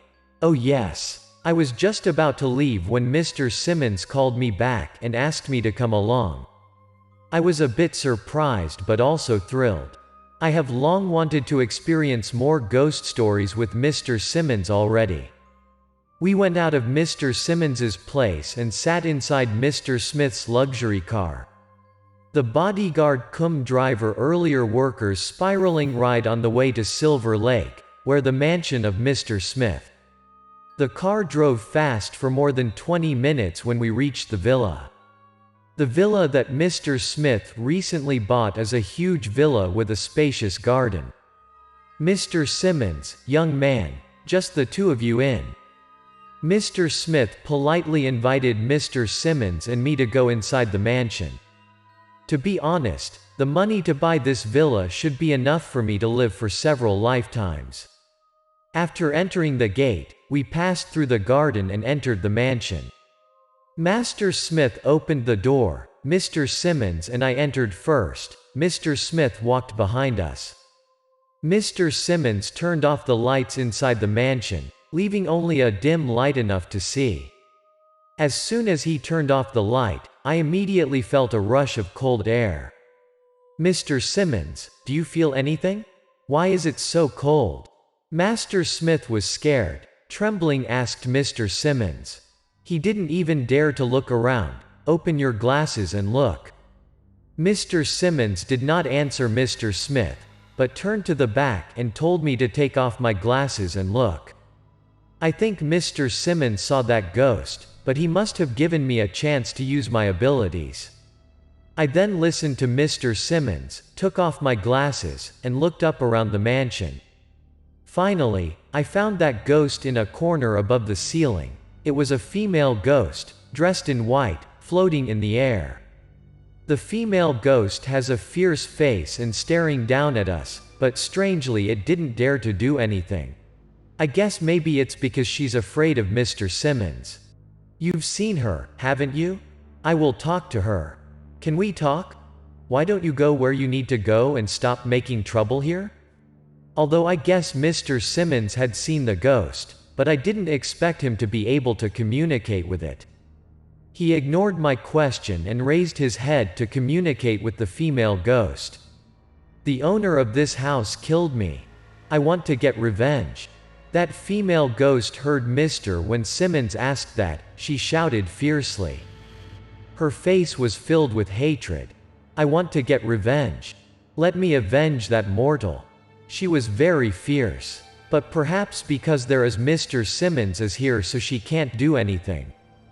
Mr. Simmons asks her to tell her story. Although she was outraged, according to Mr. Simmons, she tells us what happened. She is a university student. About a little over 2 months ago, the house owner flirted with her and brought her home. Because she was blinded by money, she followed him to this mansion. At first, when he first met her, he was a very gentle person, but when he brought her back to the mansion, he immediately revealed a different outfit. She said that the man kept her under house arrest and forbade her to contact the outside world. Every time he drank alcohol, he would abuse her. On one occasion, when he was drunk, he strangled her to death. When I heard this, I also felt a surge of anger in my chest, and my mind exploded with anger. I turned my head to stare at Mr. Smith. "No, it's not me. God, this house I bought from someone else. So, can you tell me where the former owner of this house is?" It turns out it was all just a misunderstanding. The person who killed the girl was another person, the former owner of this mansion, not Mr. Smith. Mr. Simmons heard that and inquired about the man's whereabouts. "I will tell you all I know about it. The former owner of this house a few weeks ago was arrested and sentenced to death for corrupting a huge amount of money.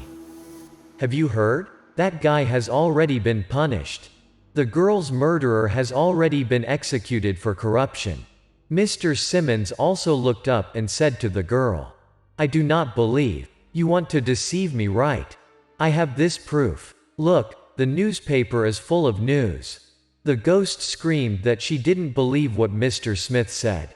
Mr. Smith took out his phone and showed her a news article on the subject of the death sentence. I also read that news. It turns out that was the name. He was sentenced to death and executed 3 days ago for corruption. When the ghost girl read the news, she suddenly froze, stared at the phone with wide eyes. Then 2 blood tears flowed from the corners of her eyes. Her face also gradually softened, no more fierce as before. She slowly fell from the ceiling and landed on the ground, facing us. Died? He's dead. So what should I do? I don't know what to do anymore. The female ghost now looks very pitiful. She kept repeating that the guy was dead and she didn't know what to do. I'll help you go to where you belong. Mr. Simmons hears this and tells the ghost that he will help her, take her where she should go. After finishing his speech, Mr. Simmons told me to go out and get in what he was carrying from the car. What he brought with him was a sword made of peach wood and an earthen pot. I brought it in and put the pot on the ground and gave the sword to Mr. Simmons. Mr. Smith had already left. Mr. Simmons took the wooden sword, pointed it at the girl, and muttered something in his mouth. The sword was now emitting light. Open. After reading the incantations, Mr. Simmons shouted and stabbed the earthen pot with his sword. The sword pierced a hole in the earthen pot lying below. Next, I saw a strange sight. Around the hole pierced by the sword was covered with black smoke, and I could faintly hear the wailing inside. It seems that the hole in the pot has connected to the hell deep below. Once again, I have another look at Mr. Simmons. That's incredible. Just as I was still in awe, the corner of my eye caught a glimpse of the female ghost turning into a puff of smoke and being sucked into that black hole. Help me clean up and put these things away. As soon as the ghost disappeared, the black smoke around the hole in the earthen pot and those miserable cries also vanished. I walked over to the earthen pot and carefully picked it up. Follow what Mr. Simmons said. I watched it for a moment. Now it is just a broken earthen pot, nothing special. I looked at it for a while and did not see anything. Then I cleaned up and gathered my things, and followed Mr. Simmons out. When everything was done, Mr. Smith repeatedly thanked Mr. Simmons and told the driver to take us home carefully. At this point, I put on my glasses. On the way, I asked in a low voice about what had just happened, about that ghost. Why did that ghost mistakenly mistake the person who killed her as Mr. Smith? It seems that the female ghost is furious and always wants to take revenge, but it is strange why it attacked Mr. Smith by mistake. I am inquisitive. For that ghost, her only sense of existence is to kill the person who harmed her. She can't even remember what that person looked like, but she still remembers being harmed and must revenge. So that's why she was so flustered when she heard that guy was punished. What a pitiful ghost indeed. Alas, it's pitiful that people can't let go of their hatred. Even after forgetting the enemy's appearance, they still can't forget. Mr. Simmons looked out the window and groaned. From the attitude of Mr. Simmons, I guess he must have seen and experienced many stories in his life. I respect him more and more.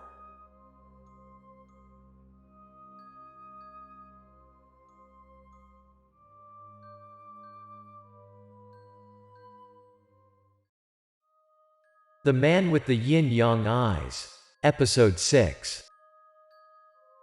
Lucius Gregory is a name that is too familiar to you. There is no need to explain it, right? After a series of recent events, I gained more knowledge about the underworld. That day, on a free occasion, I went to a suburb to see the sights, relax, and digest what had happened. I was walking around while thinking about some plans for the future, and suddenly came to a lake at an unexpected time. This lake is called Shining Lake, because it is located in the suburbs and is not managed by anyone, so it is usually the place where the kids gather to bathe when it's hot. When I unconsciously walked to the lake, I saw children playing with the water. The kids playing were around 11 or 12 years old. They probably lived nearby. Every day I wear a pair of black glasses over my eyes, so the world around me is always not very colorful. After many times opening my glasses and looking at those things, I also got used to my eyes, so I no longer hesitated when I wanted to take off my glasses like the first time. At that moment, I wanted to take off my glasses and enjoy the beautiful surroundings. But it's destiny. As soon as I took off my glasses, I saw something I shouldn't want to see again. Near the place where the children were playing, half a head was sticking out. I didn't see it before. I opened my glasses to see it. With all its looks, it definitely wasn't human. I waited it a while and guessed that it was a drowned ghost, because earlier a person drowns in the lake. I have heard Mr. Simmons talk about it. The drowned ghost drowned and could not recite the escape spell, forcing it to choose a replacement. then it can be reincarnated. The drowned ghost silently stared at the playing children. Perhaps it has already chosen its target among those children. Then I saw him smile evilly and dive into the water, no doubt trying to pull someone's leg by now to make him his replacement. Hey kids, hurry up to the shore, stop playing in the water. Underwater is dangerous. I was afraid that it would harm the children, so while I was in a hurry and didn't know what to do, I yelled at them and told them to hurry up to the shore. But those kids didn't take my words seriously, they grinned and thought I was joking with them.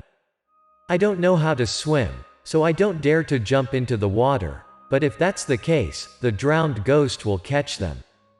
I looked around, and an idea popped into my head. I bent down to pick up a few stones from the ground. Then I reached out, grabbed the stones, and threw them into the water, right where the children were playing. I don't want to, but there's no other way. I just thought of a way to let the kids get on the shore and get out of this dangerous place as soon as possible. Yes, this works. Those kids aggressively looked at me with wide, ferocious eyes filled with confusion. After a few rounds of throwing stones from me, they finally came ashore. What a psychopath. After the kids got ashore and walked a bit, one of them came back and scolded me. Oh, it's okay to scold, as long as they all get ashore, it'll be fine.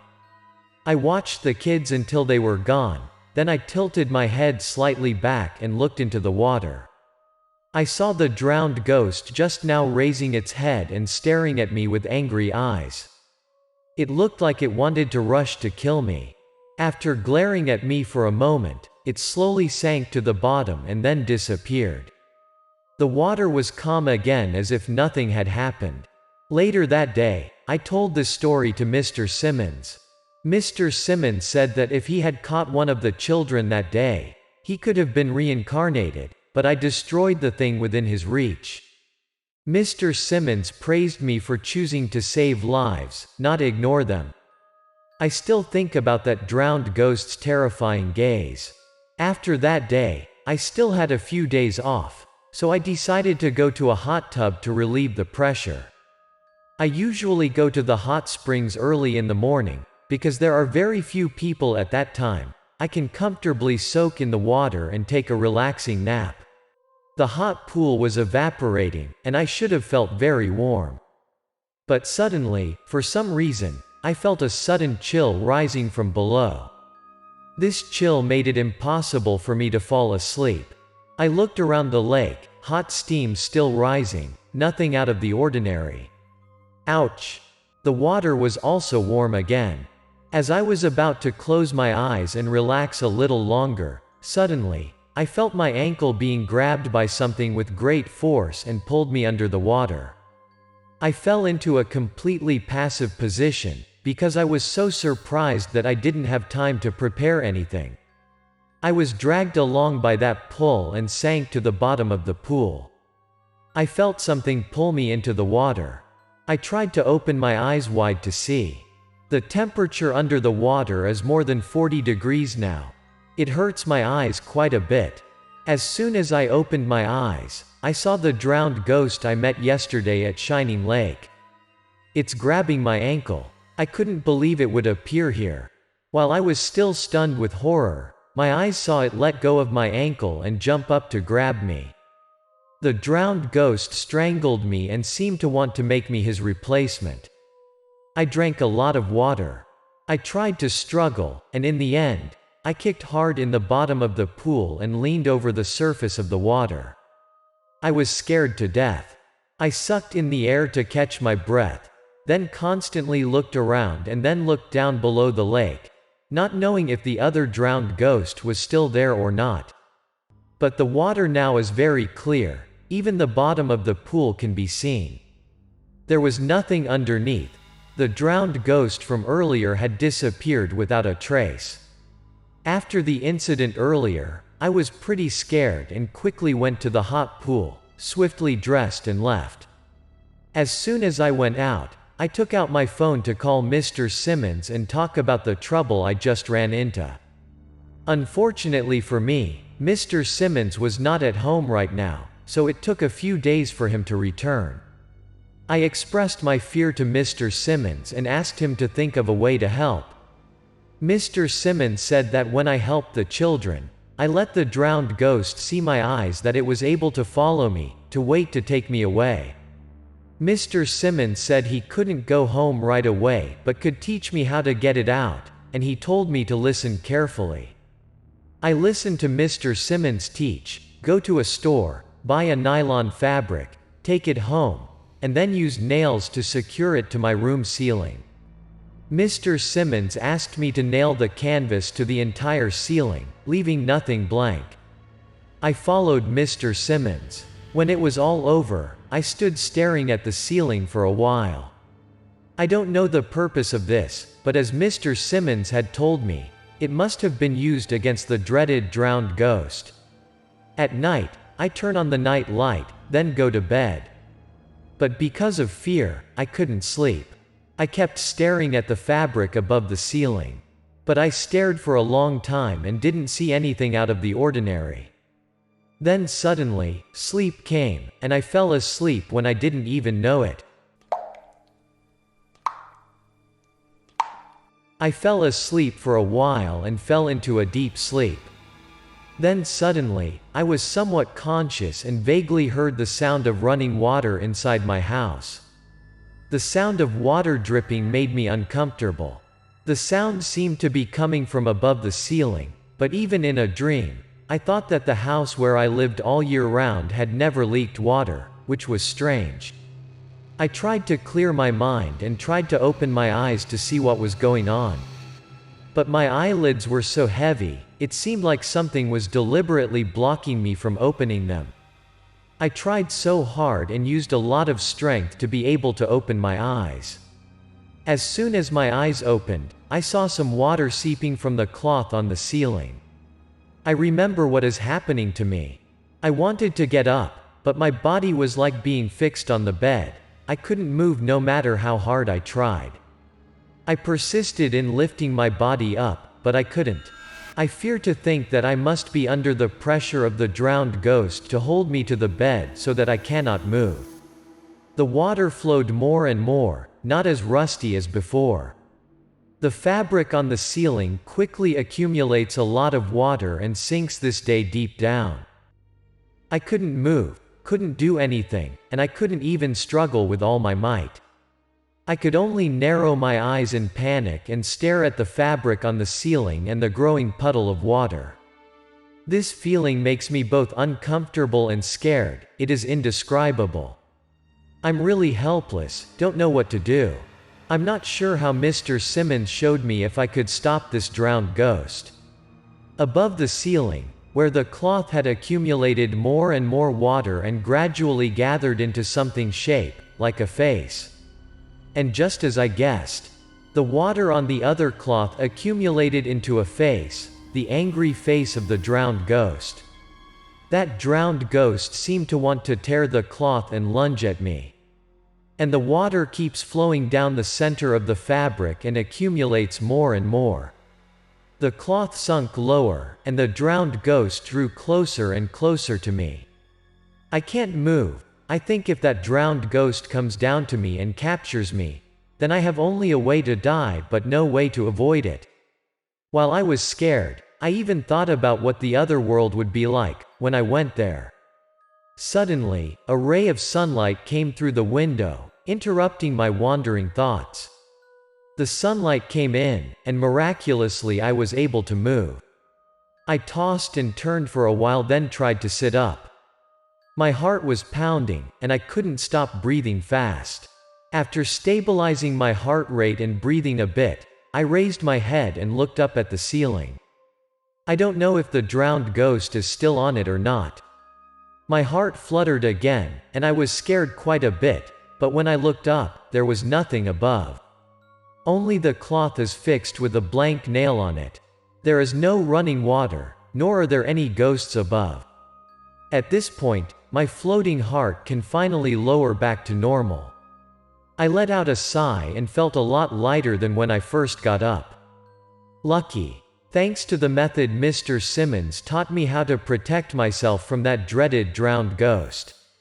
If there is not, I must have been taken by the ghost this time as a substitute and went to the afterlife. I am more grateful to Mr. Simmons. But things don't stop there. Mr. Simmons also told me to do something else.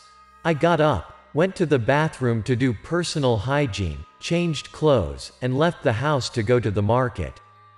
Mr. Simmons told me to go to the market to buy a big rooster when I was done at home. Mr. Simmons said that the drowned ghost had only 4 chances to capture a replacement, but it had already been spoiled by me 3, with only 1 left to go. If it doesn't catch anyone this time, it will disappear forever and can't harm anyone anymore. If the drowned ghost doesn't disappear, it will certainly try to kill me, but if I ruin its last chance and make it disappear forever, I will be guilty. That's why Mr. Simmons taught me a mutually beneficial way.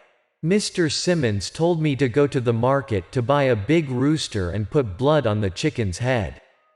The chicken's soul is like a human, so it can help the drowned ghost reincarnate. In this way, the drowned ghost won't have to disappear, and I won't be harmed by it.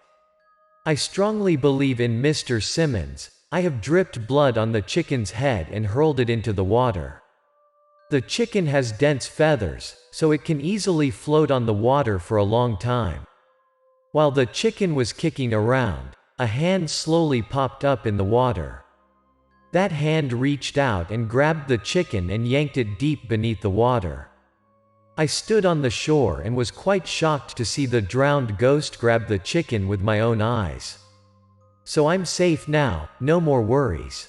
I am delighted that I know a master like Mr. Simmons, who helps me solve my problems and avoid lurking dangers. One rooster changed my life, saved my life. From now on, I can never eat chicken again. As for my eyes, I might have to be a little more careful next time.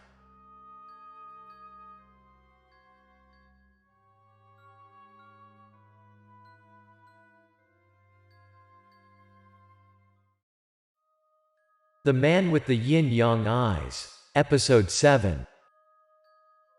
My name is Lucius Gregory. The name sounds familiar, right? If you know me, you probably already know the strange stories revolving around my life. In a modern city where people put their trust in science like today, the stories I tell are quite fictional, but it's true. Today I tell you another spiritual tale. Last Sunday, I had the day off. On the occasion of my free time, I go to the park to relax and look at the sky for a bit. I was sitting on a stone bench outside in the park for quite some time. "Uncle, are you going alone? Doesn't anyone play with you?" I was sitting and drinking a glass of water I bought when I first entered the park. Suddenly there was another girl, about 5 or 6 years old. She slowly inched closer to me and curiously asked about me. "I see you were sitting here for a long time. You don't have to work today?"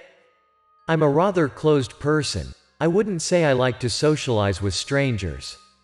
So when she asked, I was pretty confused. Seeing that I didn't answer, she not only didn't give up, but continued to ask the second question. "Why are you staring at that rope over there?"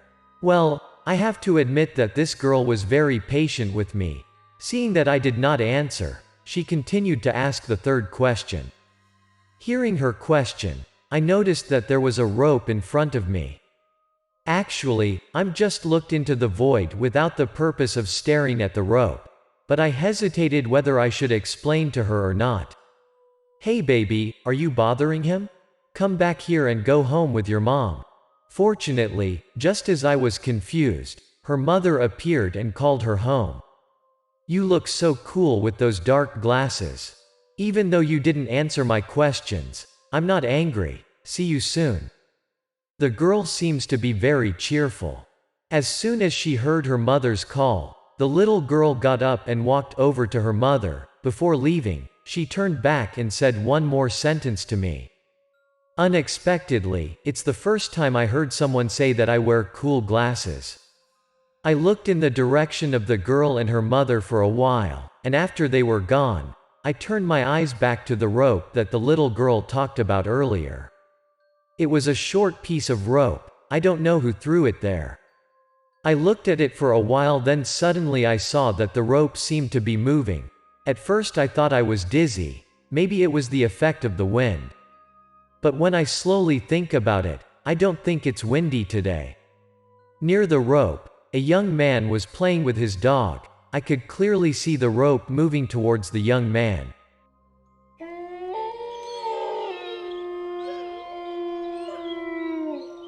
Just then, the young man's dog howled several times fiercely. The dog must have detected something amiss. When the young man heard his dog howling like that, he also felt strange and turned to look around to see if anything was wrong. The rope on the ground was now approaching the young man's side. Then, the rope suddenly wrapped a loop around his neck and began to tighten.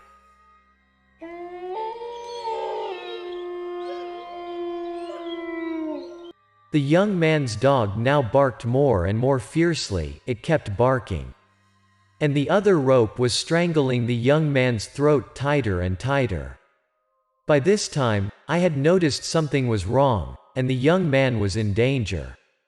I quickly stood up from the bench and took off my dark glasses. Then I rushed towards the young man and the dog. I still haven't seen that thing. Although I still couldn't clearly see what was controlling the rope, I reached into my pocket and pulled out a handful of red beans. I suspect the thing controlling the rope is a ghost, and luckily, the red beans used for exorcism. Mr. Simmons told me to carry it with me at all times. As I got closer, I could clearly see that it was a ghost pulling the rope, trying to strangle the young man.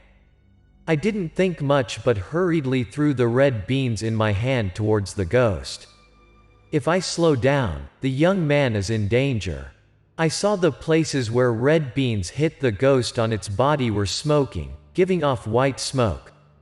The ghost then began to loosen his grip a little. The young man was no longer dangerous. It seems that the ghost was made injured by red beans. It turned its head back and glared at me with red eyes, its tongue hanging out of its mouth. I observed and saw on the ghost's neck a dark purple mark. Perhaps it died by hanging. The ghost took the rope from the young man's neck. Then it turned towards me, with a rope in its hand as if it was about to strangle me. I reached into my pocket and pulled out another handful of red beans. The ghost looked scared. It did not dare to approach me anymore, but only dared to stare at me with fierce eyes. After that, the ghost slowly disappeared in front of me. "Are you okay? Oh man? Why is that rope strangling me all of a sudden?" Perhaps the other ghost was scared by the red bean in my hand. I did not rush to think about it, but ran to see the situation of that young man first. He seemed shocked by what had just happened. I kept quiet and said nothing. I can't explain that there was a ghost who just strangled him with that rope. Either that it was absurd, or that it could have confused him more. He rubbed his neck in confusion for a moment. After that, the young man hurriedly greeted me and led the dog away from the place. After the young man left, I quickly took out my phone and called Mr. Simmons and tell him what just happened. "Did the red bean self-defense method I taught you work?" After hearing the story briefly, Mr. Simmons asked me to go over to his house to talk more clearly. Hearing that, I took a taxi and went to Mr. Simmons. "That works, Mr. Simmons. The evil ghost seems to be afraid of red beans." Mr. Simmons laughed and said, "Red beans are the best defense against those evil spirits. But if there is a stronger ghost, you must use red beans soaked in enchanting water to be effective. This I will consider and teach you later." Mr. Simmons asked and told me about the joke just now. "You were destined to have to deal with this sort of thing. When it comes, it will come. There is no need to try to avoid it. When the water comes, the earth will stop it, no worries." Mr. Simmons saw that I was still a bit worried, so he reassured me, saying that this was my destiny. So can you guess or know anything about the origin of the other ghost? Wait a minute. Maybe that ghost wants to find someone to die with. I turned to ask Mr. Simmons about the ghost earlier. When he heard that, he took out his phone and looked like he was looking up something. Here, look here. After a moment of clicking and surfing, Mr. Simmons held the phone in front of me and told me to look closely at what was on the phone. I looked at the phone and panicked a little when I saw what was displayed on the phone screen. On the phone screen now was the news of the murders by hanging. All of them looked very panicked, probably seeing something horrifying before they died. But strangely, the police did not find any clues to prove that they were murdered.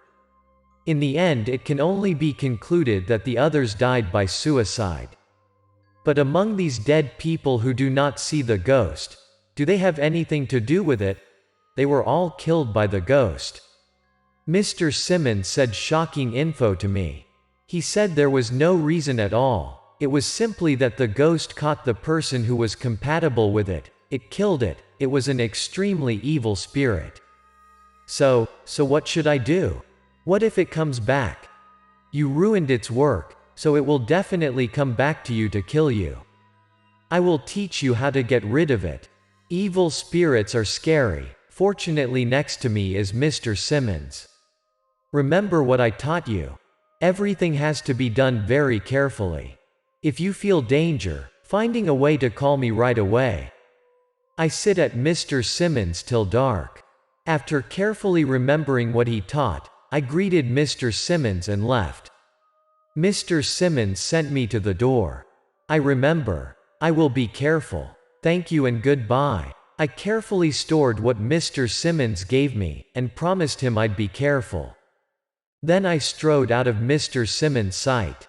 I could have taken a taxi and went home safely, but I chose to walk, because I had a hunch that the ghost would appear. I have to fight and eliminate it as quickly as possible. I walked through a few crossroads and then suddenly turned into an empty alley. I think that the ghost will ambush me somewhere. After turning into the alley, my feet started to slow down on their own. I walk more slowly and pay close attention to any movements around me, watching and listening to everything very carefully. Sure enough, when I was walking for a while, I felt a rustle in the air. I glanced to the side and saw the ropes slowly moving. But this time, there is no wind. I'd have expected that is the ghost doing. I haven't taken off my glasses yet. Through my lenses, I can still see the ropes approaching me, getting closer and closer. They look like snakes wriggling towards their target. The ropes were scattered everywhere in the empty alley, on the walls, on the ground, in the trash cans. All appeared. They approached me from all directions. At this point, I reached into my pocket and pulled out what Mr. Simmons gave. Sure enough, a few seconds later, my neck and feet were wrapped around by ropes. I took out what Mr. Simmons gave me, a string of coins tied into a red string. Mr. Simmons said this could help me knock those ropes off. The ropes wrapped around me more and more, and they got tighter and tighter. I took the coin chain and raised it to hit the ropes wrapped around me. The chain of coins and the rope touched each other and made a shrill sound, like the sound of an old weapon. Whichever thread I hit, it let go of my body and fell, just like someone who wants to attack and gets beaten up. I kept hitting the string of coins on the surrounding ropes. After being hit, the ropes fainted and fell to the ground, but they also gave off strange black smoke. The black smoke slowly condensed into something in front of me. I still haven't taken off my glasses yet, so I can't see what it is. But I can guess that more than 80% of what's in front of me is that ghost. When the thought that the ghost that was hanged to death appeared in my mind, I quickly put my hand to my face to remove the other black glasses and see clearly, look to confirm the remaining 20%. What is in front of me right now is the evil spirit I have been waiting for all evening. And of course, right in front of my eyes right now is precisely the ghost. When I saw the ghost in the morning, I still couldn't see it closely. Now, when I had the opportunity to see it clearly, my heart jumped. It looked extremely scary. The ghost's eyes bulged out, full of white and bloodshot. The hideous red fig tongue always sticks out. Even more remarkable is the indented, purple-black mark on its neck, which looks extremely monstrous. Overall, this ghost can be ranked first among the scary ghosts that I have ever met. The ghost looked at me with wide, angry eyes. Then it looked up to the sky and let out a loud scream.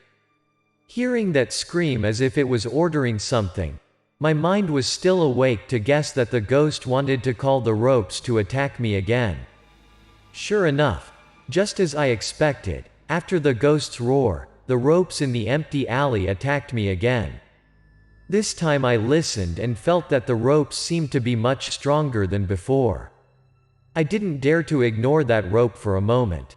If I'm careless, they'll quickly strangle me to death, because that's what the evil spirit wants. I tried to stay as calm as I could, clutching the coin chain tightly and slamming the ropes that were trying to attack me. I quickly knocked down the rope of the ghost. When he saw his ropes all over the place, he seemed to be extremely angry. At this point, I am also tired, but I still maintain my composure and stare at the ghost's every move. The ghost also looked at me indignantly. The ghost also stared at me with two bloodshot eyes. I couldn't guess what it would do next. I could only improvise. A man and a ghost maintained that position for a long time, when suddenly I heard a shovel click in my ear, and I felt that my hand was getting lighter. That's not good. Maybe it's because I used all my strength to fight with those ropes earlier, so the coin chain after winning was no longer standing and broke. The coins began to clatter to the ground. The look on my face right now was quite scared and bewildered. I raised my hand and looked at the small rope in my hand. The other coins have all fallen out, leaving only one red string. In the corner of my eye, I saw the ghost, dead by hanging, turning into a cloud of black smoke and merging with the red rope in my hand. After the ghost entered the rope, it began to control the red string that wounds several times around my neck. I'm still freaking out and scared. After that, I felt the red rope getting tighter and tighter, and then I felt the ghost behind me, controlling the red rope that wanted to kill me. At this point, I took off my scared face and started to laugh, and I laughed because the ghost had clearly fallen into my trap. I slightly glanced towards the ghost. At this moment, an electric flash rang in my ears, and from the red wire emitted electric rays, slowly spreading throughout the ghost that was trying to strangle me.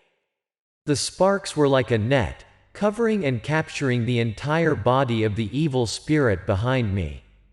At this time, the red wire wrapped around my neck and face also disappeared. The electrochemical rays from the red wire made the ghost scream in pain. I turned to look at it, and the ghost was slowly fading away, slowly fading out of my sight. Finally, the ghost turned into a cloud of black smoke, dispersed everywhere, and then disappeared into thin air. Mr. Simmons once told me about this case. This must be a state of disarray, according to Mr. Simmons. The ghost has been destroyed. After finishing everything, I bent down and picked up the coins that had been scattered on the ground. After picking it up, I got up and left the empty alley. The whole alley returned to its original quiet state. I put my dark glasses back on my eyes and walked towards my house. In my heart, I have an incredibly indescribable feeling when going through the incident just now. I feel incredibly proud that I have defeated the ghost, and I also feel my admiration for Mr. Simmons has gone up a notch. As I walked, I remembered the time at Mr. Simmons's place. "You ruined the work of the ghost. If you don't destroy it, it will kill you."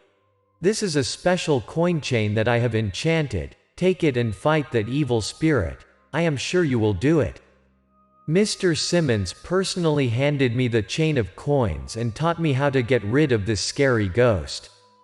You can use this string to blow away the ropes that the ghost controls at first, and the coins on the rope will fall off after a few hits. Then you should be scared to trick the ghost. The ghost will enter this enchanted string, and then it will destroy itself. Mr. Simmons taught me in detail the process of destroying the ghost using the coin chain he gave me. Although I was pretty scared and worried, fortunately, the ghost was finally destroyed.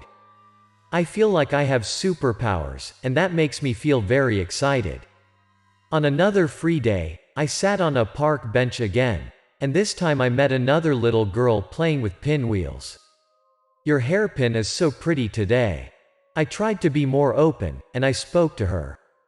"But this girl doesn't seem like the girl from before. What's the matter, Annie? Maybe it's not as easy as I thought." The girl was quite wary. After the girl's mother arrived, she asked the girl why she had such a strange expression on her face. "There's an uncle over there that looks weird." I could faintly hear the words of a mother and daughter conversation. Maybe I shouldn't be so extroverted either. I thought this girl would be like that girl from before, but unfortunately, it wasn't. Maybe I should still be like before. I will continue to hide everything under my sunglasses.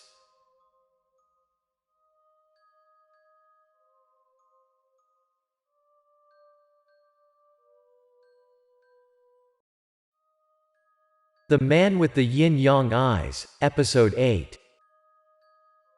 Lucius Gregory meets you once again. Today I have another free day. I walk around everywhere, then stop at a noodle shop and order a bowl of snacks. The noodles in this shop are pretty good. While I was eating ramen, the phone rang. I stopped and looked at the phone. It turned out that it was a text message. Someone sent me a message. The message came from Officer Lee. I guess something must have happened. Officer Lee asked where I was. I sent him the address where I was eating noodles. After a while, he said he would come to pick me up. He told me to wait for a while. "Uncle John, I'll leave the money on the table." After reading the message, I left the money to the noodle shop owner and got up to go out. I have already eaten most of the bowl of noodles. I went to the appointment with Officer Lee nearby to wait for him. It only took me a few minutes to get to the meeting point. I just stood there and watched the traffic go by. I don't know why these days, whenever Officer Lee has something to see me, I feel strangely excited. I waited for about 6 or 7 minutes when I saw a car stop right in front of me. It must be Officer Lee. "Let's get in the car. Is there something you need my help with, officer?" I got in the car, fastened my seatbelt while asking Officer Lee in an excited voice. "There is indeed something I need to ask of you. Or to be more precise, thanks to your special eyes." Of course, I guessed right. Naturally, I felt indescribably nauseous. These days, I am no longer annoyed by my natural ability. On the contrary, I am happy whenever it has the opportunity to work. Officer Lee said there was something he needed my help with, and he would take me to a crime scene right now, but he didn't say much else. On the way, we sometimes chat a few sentences. The address where the murder took place sounds familiar. It seems that I have been there once. That area has a lot of people from all over the world. There it is. The area where the murder took place is one of the most densely populated areas in the city where I live, and it's also famous because it's a rather complicated area and often gets into fights. According to Officer Lee, this area is a pretty bad reputation area. Officer Lee turned into an alley, surrounded by almost all the shops close together, with a few houses interspersed. "Here it is. This is the house. Let's get off the car." Going a little further, Officer Lee parked his car in front of a house that was sealed with a police security cord. It seems that the police have come here to investigate before. The house is quite small. I got out of the car and followed Officer Lee. At this point, I'm both excited and a little nervous at the same time.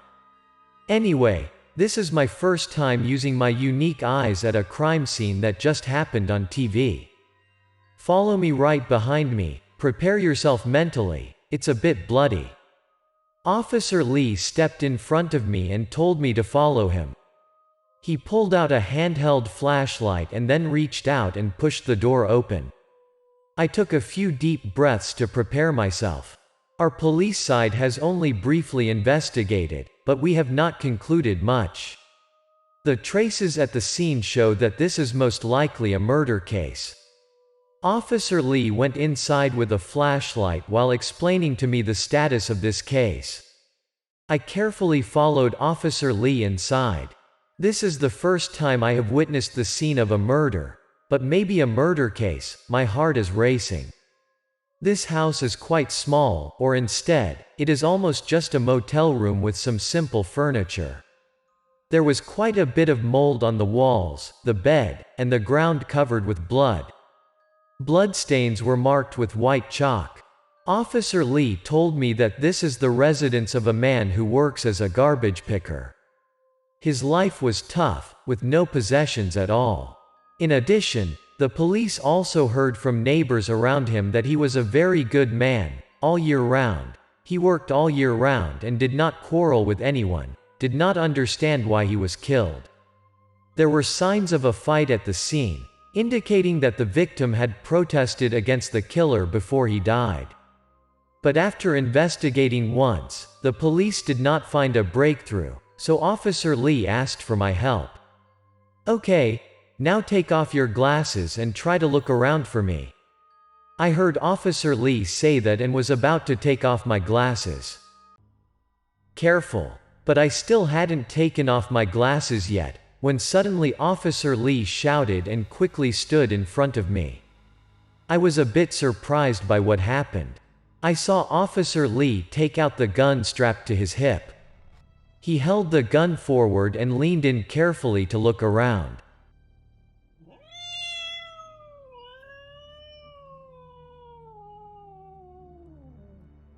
A black cat suddenly leapt out in front of us. It turned out that Officer Lee had heard the noise of this cat just now, so he was so nervous.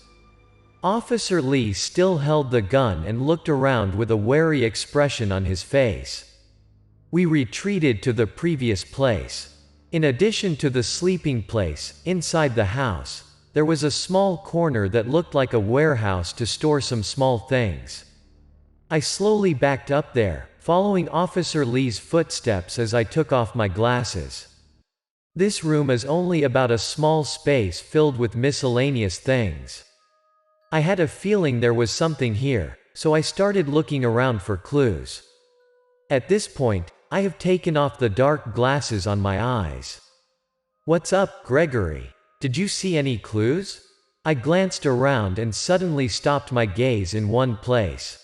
Officer Lee saw my reaction and quickly asked what I had seen. I saw a man standing right there.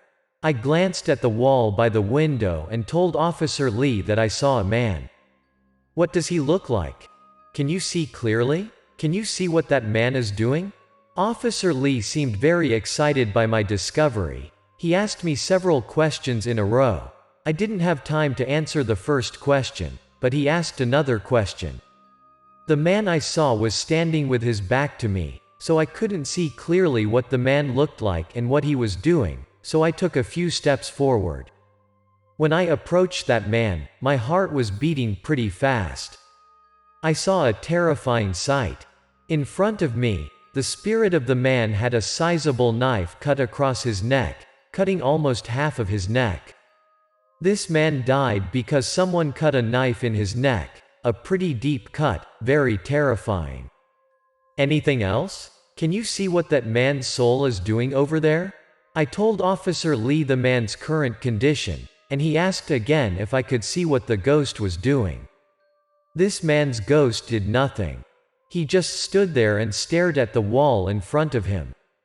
I looked for a while more, but it seemed that the man's poor spirit was just standing motionless and staring at the wall. He didn't do anything else. Officer Lee heard me, then took a flashlight and walked over to the wall and examined it. Perhaps he felt that there was something wrong with the wall, that's why the man stared at it so intently. The wall consists of only rough bricks joined together and not even covered with any mortar. I saw Officer Lee examine each brick carefully. Then suddenly, when he checked to a certain place, he seemed to stop, as if he must have discovered something. He shines a flashlight on a spot and places his hand on the brick there. Officer Lee's fingers moved over the brick, as if searching for something. I don't know what he found out. There's a problem here. This brick is wobbling. It doesn't seem to be glued to the others. Officer Lee turned around and excitedly told me what he had just discovered. After talking to me, Officer Lee carefully poked the brick with his fingers and then pulled it out. "What's in there?" Curious, I stepped forward and stood next to Officer Lee to see what was behind the brick. It turns out there was a void behind the brick. And inside that void lurked something that we couldn't see clearly. Officer Lee reached inside, intending to take it out to see what it was. "Is it a lottery ticket?" It turned out that what was inside was a lottery ticket that was drawn a few days ago. I'm a bit wondering how the man's ghost staring at the wall with the lottery ticket inside this space has anything to do with each other. Okay, I understand what the killer's motive was. While I was thinking about it, Officer Lee turned to me and smiled, and said that he already knows why the man in this house was killed. "Let's get out of here." After he finished speaking, Lee quickly walked out. Of course, I didn't dare to stay at the crime scene alone, so I quickly followed Officer Lee out. Officer Lee got in the car, started it, and drove away from the area. How can you know the murder motive by just looking at a lottery ticket? Well, that's a winning lottery ticket. Everyone mistakenly thinks that winning the lottery will lead people to heaven. Who would have thought that they would send people to hell like that? That's how it is. If I'm not mistaken, the killer, because he wanted that winning lottery ticket, murdered the poor man to get it. Officer Lee parked his car in front of a lottery agent not far from the victim's home. We got out of the car and went inside the lottery agent. "Hello. Did you two come here to buy lottery tickets?" The owner of the lottery ticket agent is a middle-aged man who looks quite gentle. When he saw us, he happily asked, "I want to redeem the reward." "Oh, you bring out the winning lottery ticket so I can see it." Officer Lee told the man we were here to redeem the winning lottery ticket. The dealer told us to take out our lottery tickets for him to see. Then, Officer Lee took the lottery ticket we found inside the victim's house and presented it to the owner of the lottery ticket agent. Officer Lee also told the lottery ticket agent to look carefully at the lottery ticket in front of him. The lottery ticket agent looked at the lottery ticket in Officer Lee's hand. After he could see clearly, his face turned pale. It seems that he realized where the lottery ticket in Officer Lee's hand came from. "Okay, let's catch him." After seeing the reaction of the lottery ticket agent, Officer Lee confirmed that he was the murderer. We controlled the lottery ticket agent owner. Then Officer Lee called his colleague, and the police escorted the dealer to the police car to take him to the investigation station. The lottery ticket agent did not protest when he was arrested. It can be seen that he has implicitly admitted to his murder. Based on the actual situation, I can guess more than 80% of the content of this case. It is possible that the man who was killed went to this person's store to buy a lottery ticket, then that lottery ticket won, but the owner of the lottery ticket store was greedy, so he sneaked into the other man's house to kill him to get the winning ticket. Unfortunately, not only did he not find the ticket, but the murder case was quickly discovered. Thank you for helping me solve this case." After the lottery ticket agent was escorted to the car, Officer Lee thanked me for helping him solve the case. "I have to go back to the police station to get the criminal's testimony, and you can take a taxi home. I will send you the taxi money back." Officer Lee seems to be very impatient and wants to finish the case quickly. I told him I could go home on my own, and I didn't need him to pay for my car. "By the way, Officer Lee, what is your full name?" "Is it me? My name is Richard Henry Lee." Officer Lee was now in the car. I hurriedly called and asked. "Well, I've worked with him a few times, and I don't even know his full name." What a severe omission. It seems that knowing Officer Lee's name puts me in a much better mood. Knowing his name made us a little closer. Maybe I'm happy because I did something helpful today, thanks to my special ability. "Hi, I'm Gregory. I've had an interesting day." "Yes, it is true that I just helped Officer Lee solve the case, thanks to you." I did not rush to take the car home but strolled while calling to tell Mr. Simmons what just happened.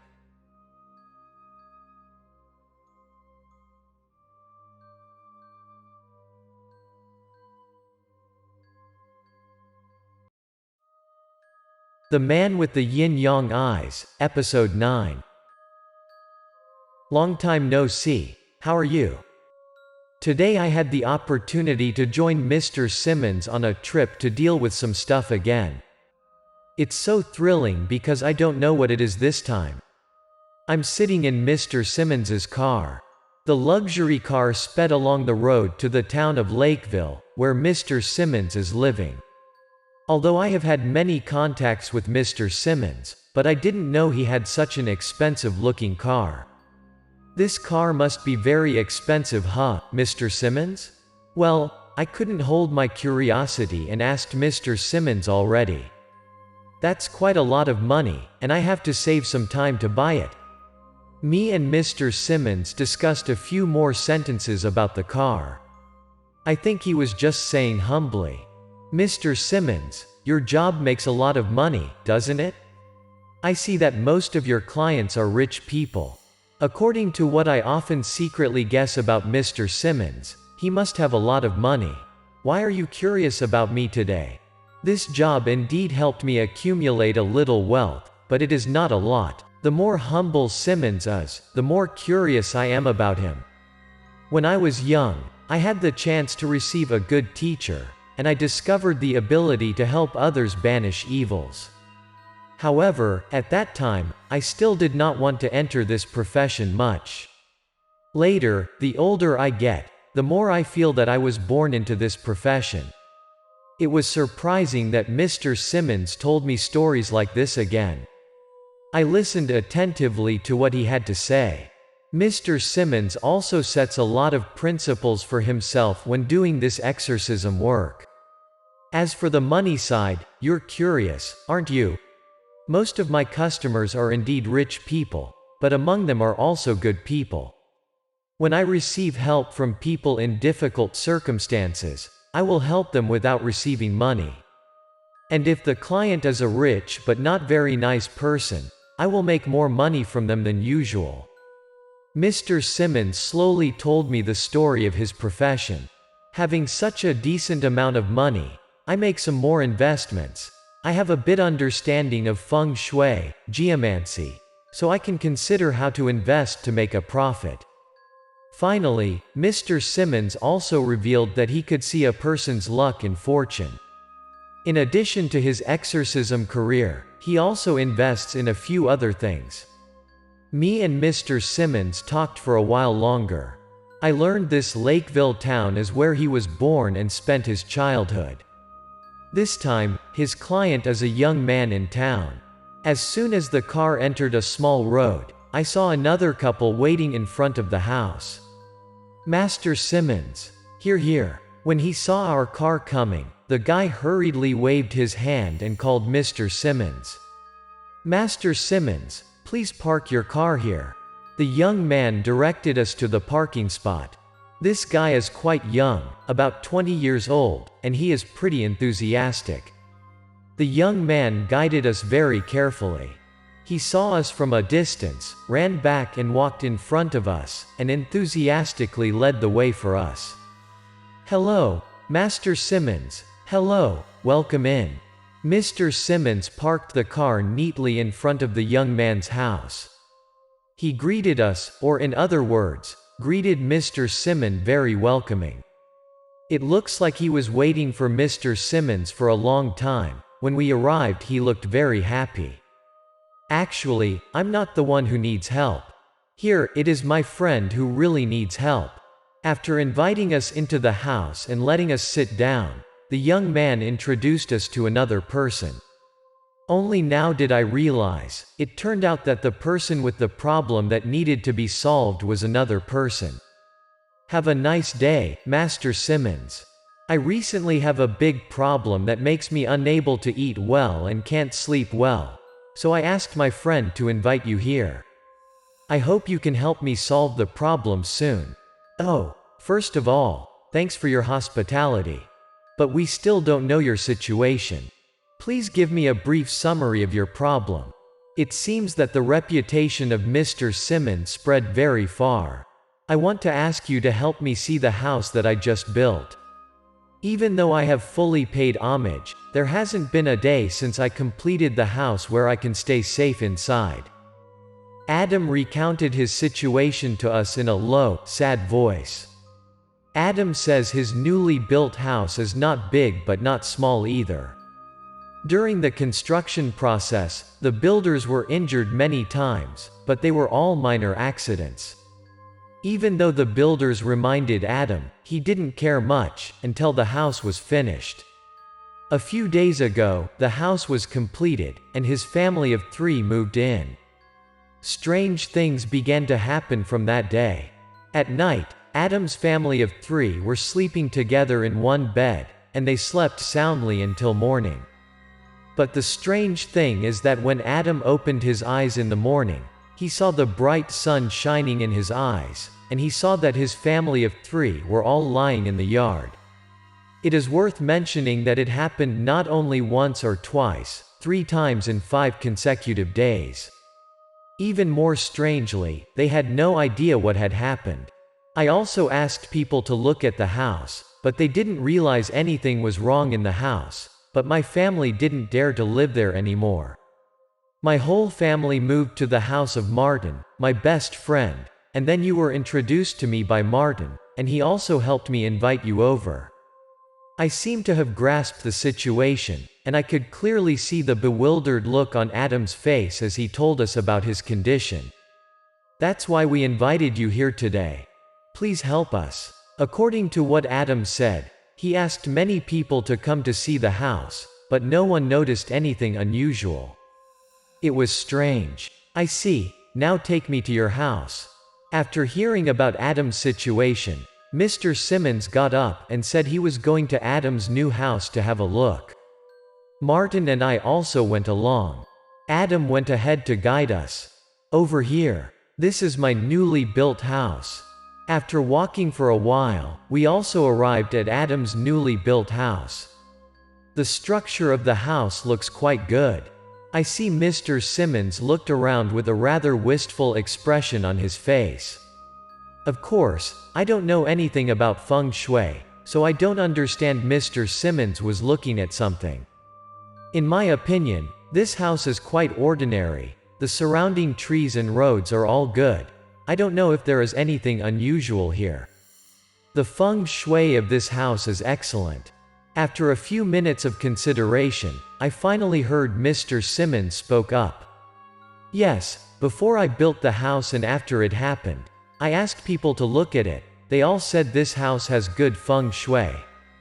Adam listens to Mr. Simmons said that sounded a bit disappointed.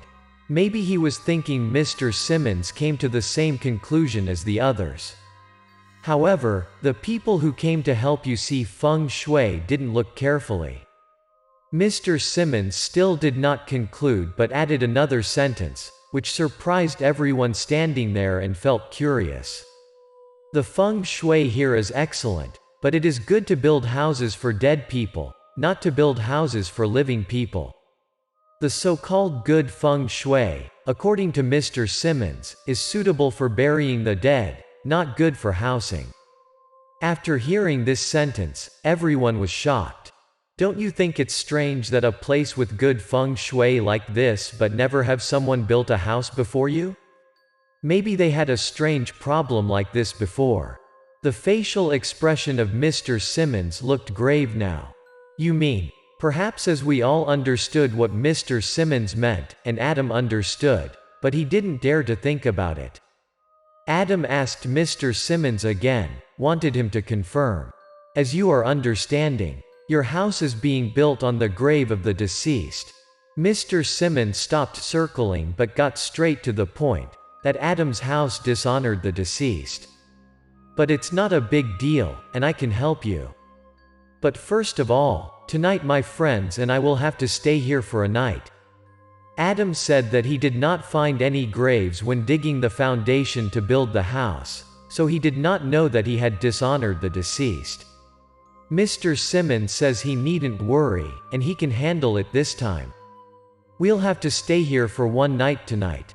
Martin, prepare to help me with something. Perhaps Mr. Simmons had foreseen the situation before coming here, so he had all the necessary tools with him. What a brilliant exorcist. In front of the house, Mr. Simmons is teaching Martin and Adam something, but Mr. Simmons spoke in a low voice. I couldn't hear what they were saying. After finishing the instructions, Martin and Adam left, leaving the house to Mr. Simmons and me. Tonight I will join Mr. Simmons spent the night here, and it was a thrill. As soon as Mr. Simmons opened the front gate, and I reached up and took off my sunglasses. Me and Mr. Simmons stepped inside. I looked around the yard. At first, I thought that if there were problems with this place, I would see something inside Adam's yard, but unfortunately, I couldn't see anything. Mr. Simmons, did you ask Martin and Adam to prepare something? When night fell, I was in charge of tidying up the bed and getting ready for bed. I couldn't contain my curiosity, so I asked in the morning if what did Simmons tell the other two? No need to rush, you'll know right away. Mr. Simmons answered my question and smiled. He didn't explain it to me, but told me that I would know right away when the time came. While we were talking, someone knocked on the door. Then I saw Martin open the door and come in, with 2 buckets in his hands, which seemed heavy. I found him to be quite careful. I didn't have time to look to see what Martin had brought until the smell of urine hit my nose.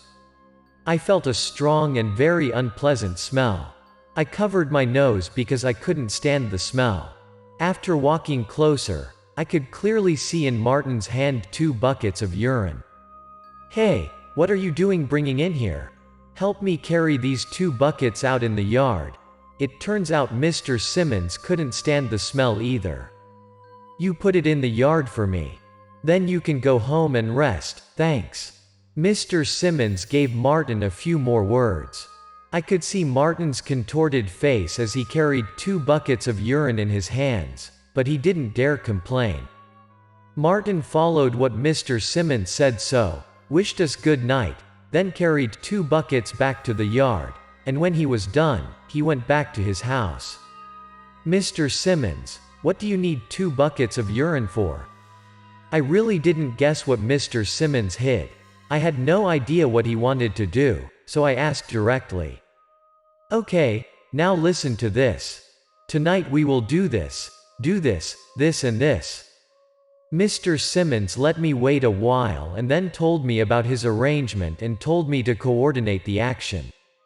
I think a bit about what Mr. Simmons said. Then we turned off the lights and went to bed to sleep.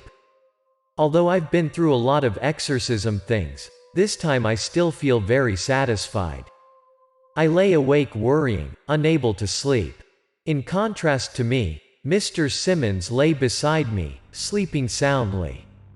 As soon as he fell back down for a moment, he was already snoring. At midnight, sleep comes. While I was half awake and half asleep thinking about what would happen tonight, suddenly I heard the door creak, and then the door was pushed open. The moment the door opened, a blast of cold air rushed inside the room. I wasn't wearing my glasses right now, so I could clearly see two ghosts gliding from outside the door into the room. Those two ghosts were wearing two shrouds, their silhouettes blurred, but I could faintly recognize them as two old ghosts, a man and a woman, who looked quite like a husband and wife. They glided to the side of Mr. Simmons, then glared at Mr. Simmons and me with two angry faces. Previously, Mr. Simmons had told me in advance that, no matter what happened in the night or if I saw anyone strange, I was not to do anything, not to make a sound. I had to pretend to be asleep. Beside me, Mr. Simmons was sleeping soundly and snoring. I don't know if Mr. Simmons pretending to be asleep, or is he actually asleep. I opened my eyes slightly and watched them, as if they were about to do something to Mr. Simmons. Then I saw these two ghosts lift Mr. Simmons out of bed and wanted to bring Mr. Simmons go somewhere. At this time, I suddenly remembered Adam's story in the morning. Maybe they wanted to bring us into the yard, to scare us. I lay on the bed, squinting and waiting for them to bring Mr. Simmons out. After those two ghosts were out of my sight, I jumped up and got out of bed.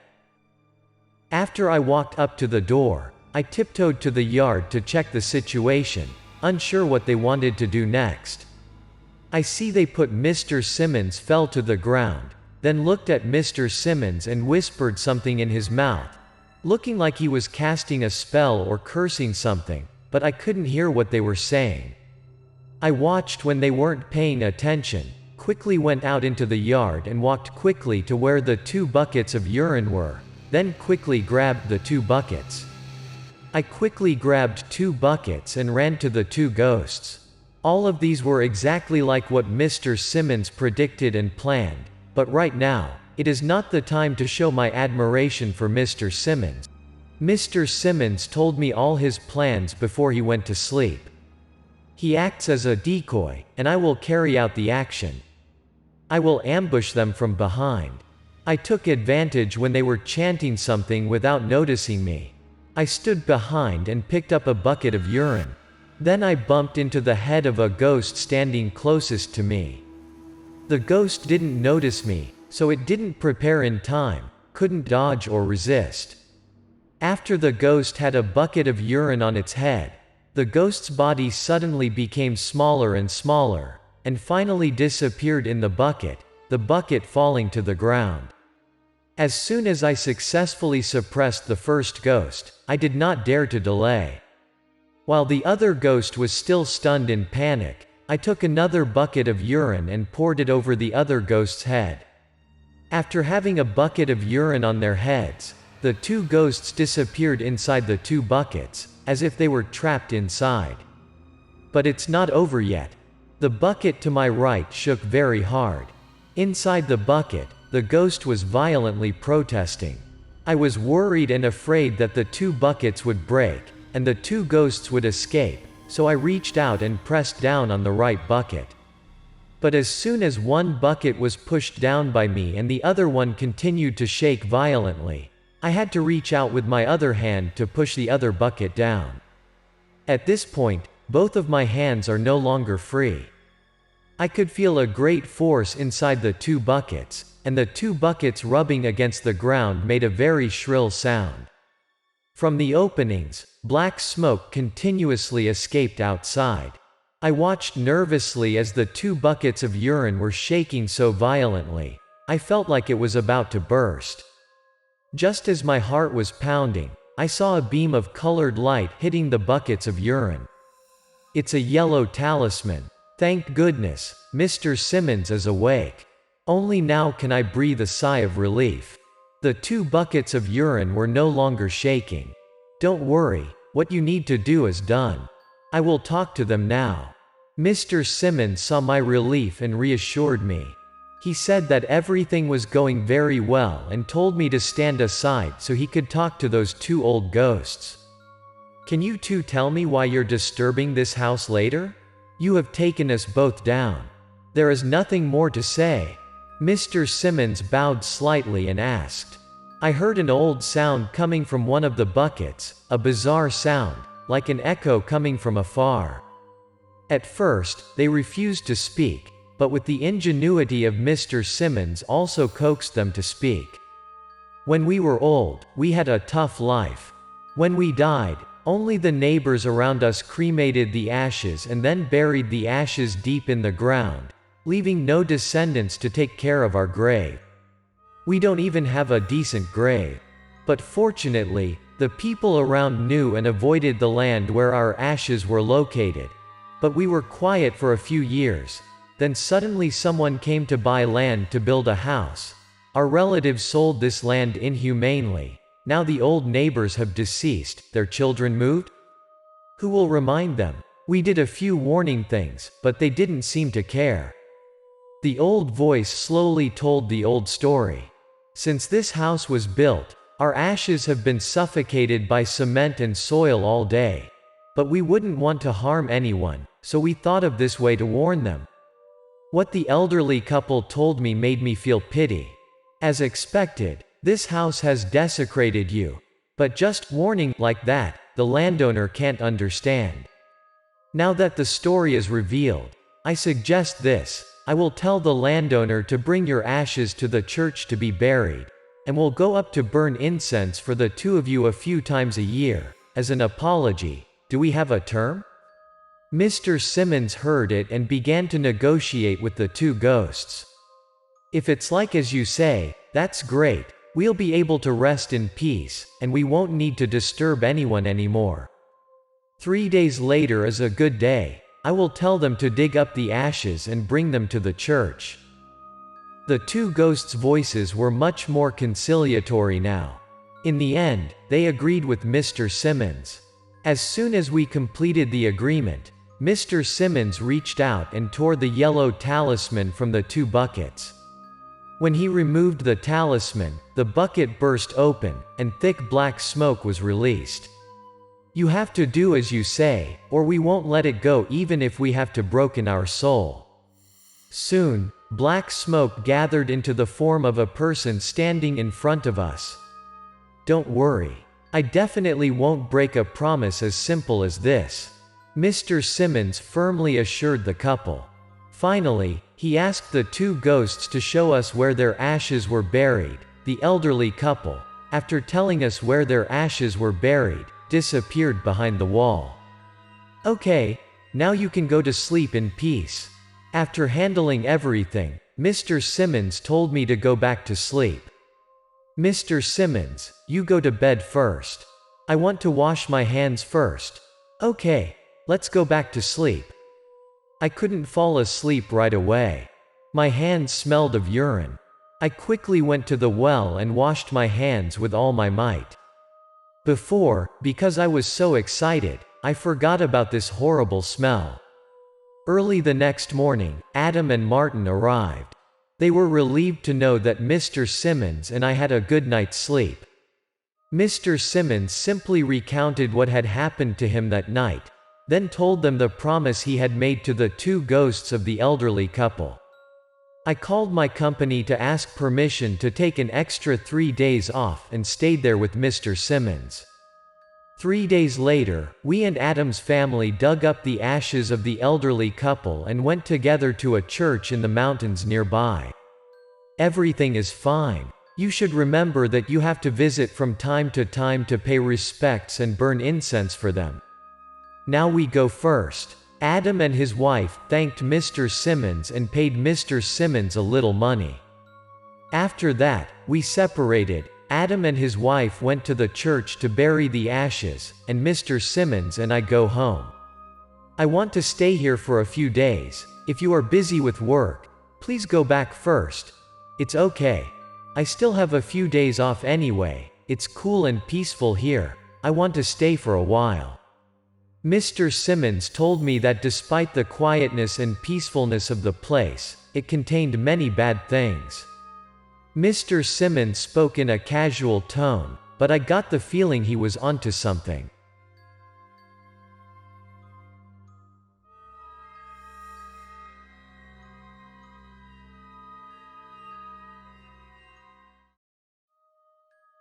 The Man with the Yin-Yang Eyes, Episode 10.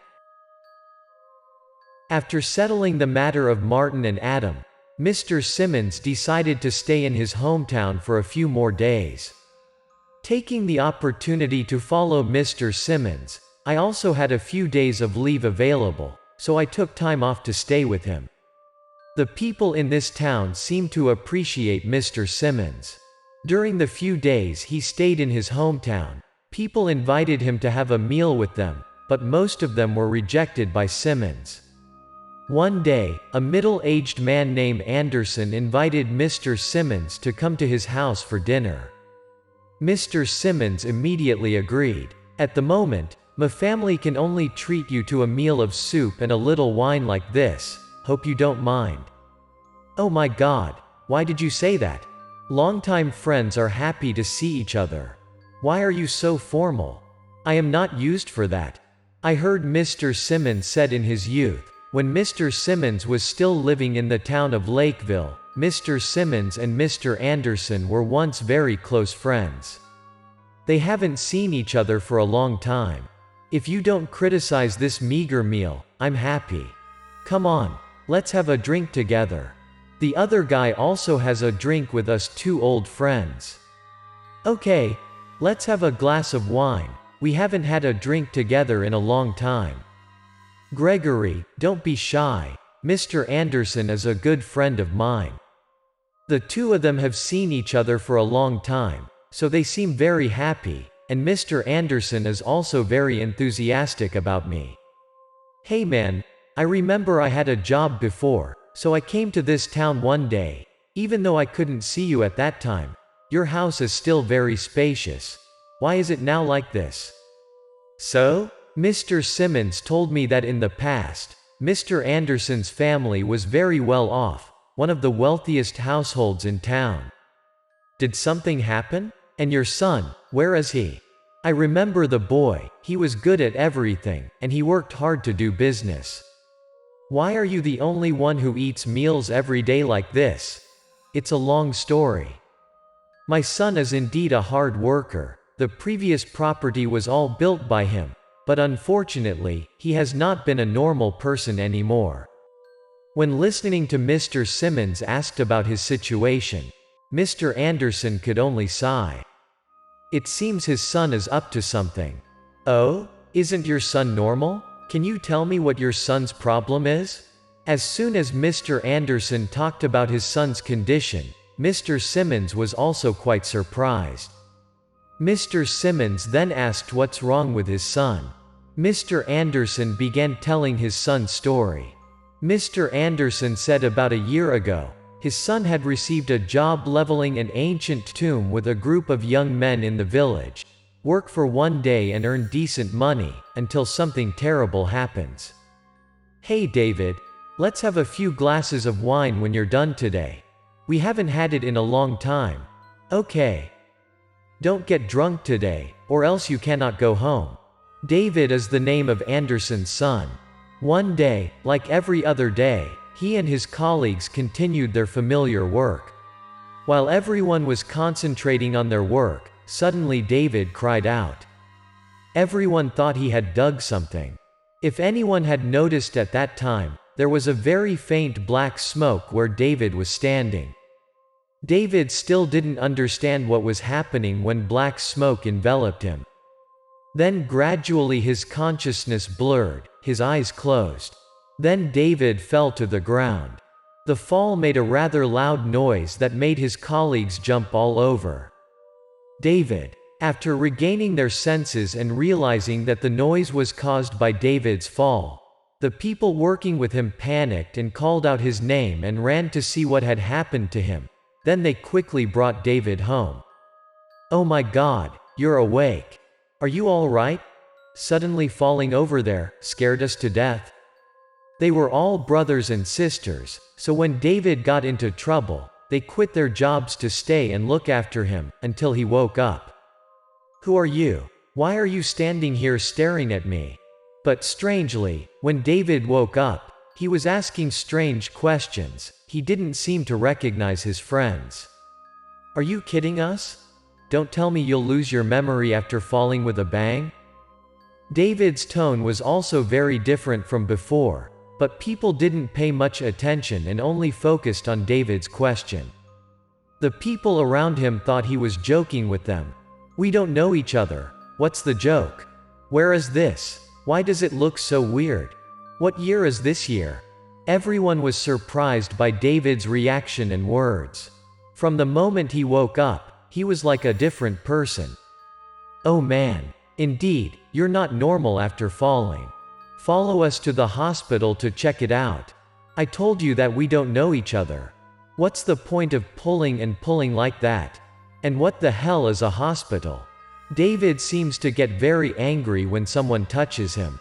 His attitude looks like a different person. "Son, please stop. What's wrong with you?" After a while of fighting, David took the broom in the house and chased everyone out. At this moment, Mr. Anderson saw it and rushed to intervene, as well as ask what happened to his son. "Who are you, old man? How dare you claim to be my father?" Weirdly, David couldn't even recognize his own father.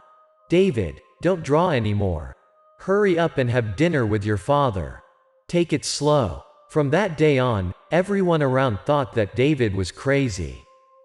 He locked himself in the house all day, didn't brush his hair, wash his face or shower at all, didn't even bother to eat or drink. He just worked hard at painting and writing poetry. David dropped out of school and went to work to earn money very early, so that sometimes he didn't even realize how to write poetry and drawings. But, strangely, he knows that stuff since he went crazy. He also writes beautiful calligraphy. Once, when Mr. Anderson brought a meal into his son's room but accidentally stepped on a painting on the ground, David was outraged. He picked up a wooden stick and hit his father directly. Things don't stop there. One day he went out to buy pens and ink, and when someone accidentally touched or asked a few questions, he was also chased and beat them mercilessly. Which is compensation for medicine, is the money to buy paper, pens, and ink. Mr. Anderson is old, and he can't make money. Usually, David is the breadwinner in the house. He's been like that for a year, so Mr. Anderson's house has gone downhill. "I don't know why my poor son became like this. I've been feeling very miserable for the past year." "Where is your son now?" Mr. Anderson couldn't hold back his tears as he told the story of what happened to his son. To keep him out of trouble, one day, I put sleeping pills on his food and locked him in a log house. "Take me there to see how your son is doing. I must see if I can help." Mr. Simmons asked Mr. Anderson to take us to his son's cage. Mr. Anderson agreed and took us to the back of the house, where there was a log cabin where his son was being kept. "Here he is, man. He's in there." After arriving, Mr. Simmons approached the window to look inside, and I followed. I saw the inside of the cramped, gloomy room covered with writing and paintings, on the wall and the ground, whatever. And there was a man who looked like a forest man reading a book inside. His clothes were disheveled, his hair a mess. "Gregory, take off your glasses and see if you can see anything."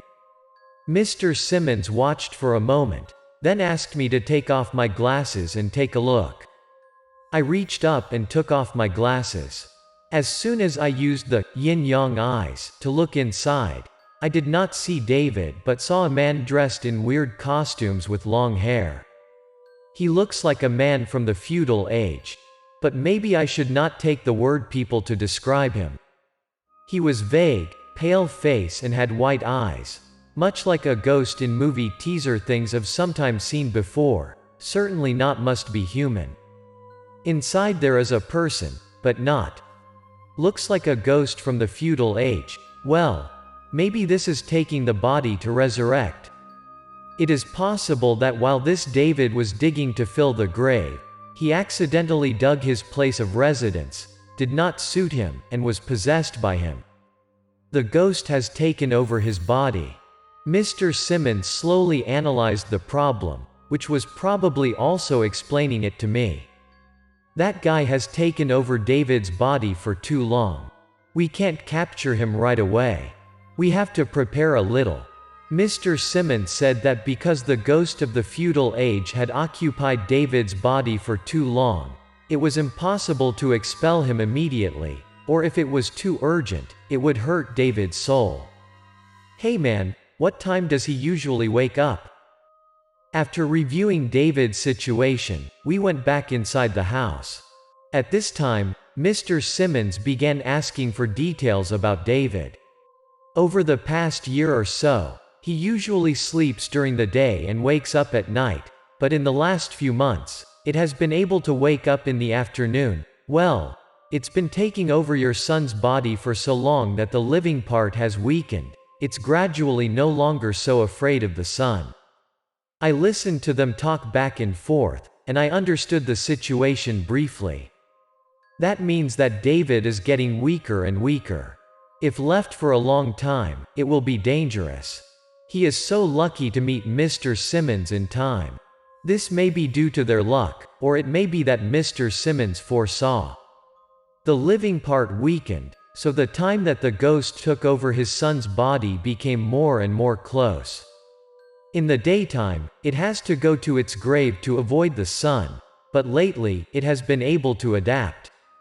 At noon, the sunlight was so strong that the ghost couldn't stand it. If it didn't get out at that time and return to its grave but still tried to stay active in David's body, it would suffer. It's almost noon now. We can move. First I have to prepare a bit. Gregory, I ask you for this. Yes, I am listening. You go to my parking place, get me this, this and this. It is not clear that Mr. Simmons always carries those things, or is it because he's already prepared for this? I didn't think much or delay, lest I miss a good time to capture the ghost, so I rushed to get something for Mr. Simmons. At the same time, Mr. Simmons told Mr. Anderson to prepare one of David's shirts, and then he drew a spell circle on the shirt. He took this with him and stored it carefully. He would use it at a moment later. This shirt is used to prevent the ghost from re-entering David's body. I took the shirt and carefully held it. Be very careful and follow the plan. You can rest assured. Don't worry. There won't be any mistakes. After giving me a few more things, Mr. Simmons leaves. I don't know where he went either. I carefully arranged Mr. Simmons delivered, then brought a chair to David's cage and sat there waiting. I sat and waited for a while. According to Mr. Simmons, I had to wait there until the sun was at its highest, then the plan would be in motion. I looked at the sky, and when I felt the sun's intense heat, I thought it was time. I jumped up from my chair and went to the window to look inside to see the situation. At this point, in bed, David was completely asleep. He slept soundly and didn't move or make any noise. I stared at the sleeping body on the bed. Just then, I saw the feudal ghost come out of David's body. Exactly as Mr. Simmons said, when the sun is hot, it's time for the ghost to go to the grave to avoid it. I saw the ghost get out of David's body and go straight out.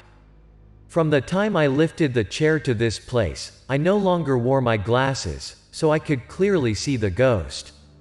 Even though I knew the ghost could pass through me, I instinctively moved aside, and the corner of my eye saw it go through the window I was standing in to get out.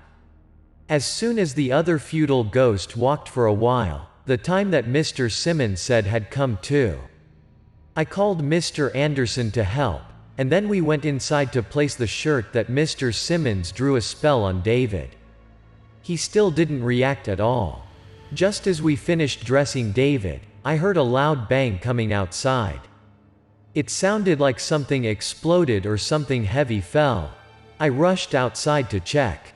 It turned out that the noise just now was caused by the feudal ghost wanting to go out, but unfortunately, it was pushed back inside by a great force. I stood watching for a while and saw that the feudal ghost tried to get out several times but couldn't. There was always some force stopping it and pushing it back in. I guess it's because Mr. Simmons has prepared something outside. The ghost kept trying a few more times but couldn't get out. After repeating it several times in a row, I saw that feudal ghost began to panic and worried. It must be not understanding what is happening. Still, it didn't give up. But no matter what it did, the feudal ghost couldn't get out, so it changed its mind and flew back to David's place. Before going out, Mr. Simmons gave me a few things, including a talisman that made it impossible for the feudal ghost to see me. I saw the ghost change direction and fly back, so I ran after it. Feudal ghost wanted to re-enter David's body, but David was given the enchanted shirt that Mr. Simmons prepared so that the ghost couldn't enter, and it was knocked out again. I smiled triumphantly and took out the coins that Mr. Simmons gave me, held them in the palm of my hand, and then threw them at the feudal ghost. At that moment, the ghost seemed to notice me.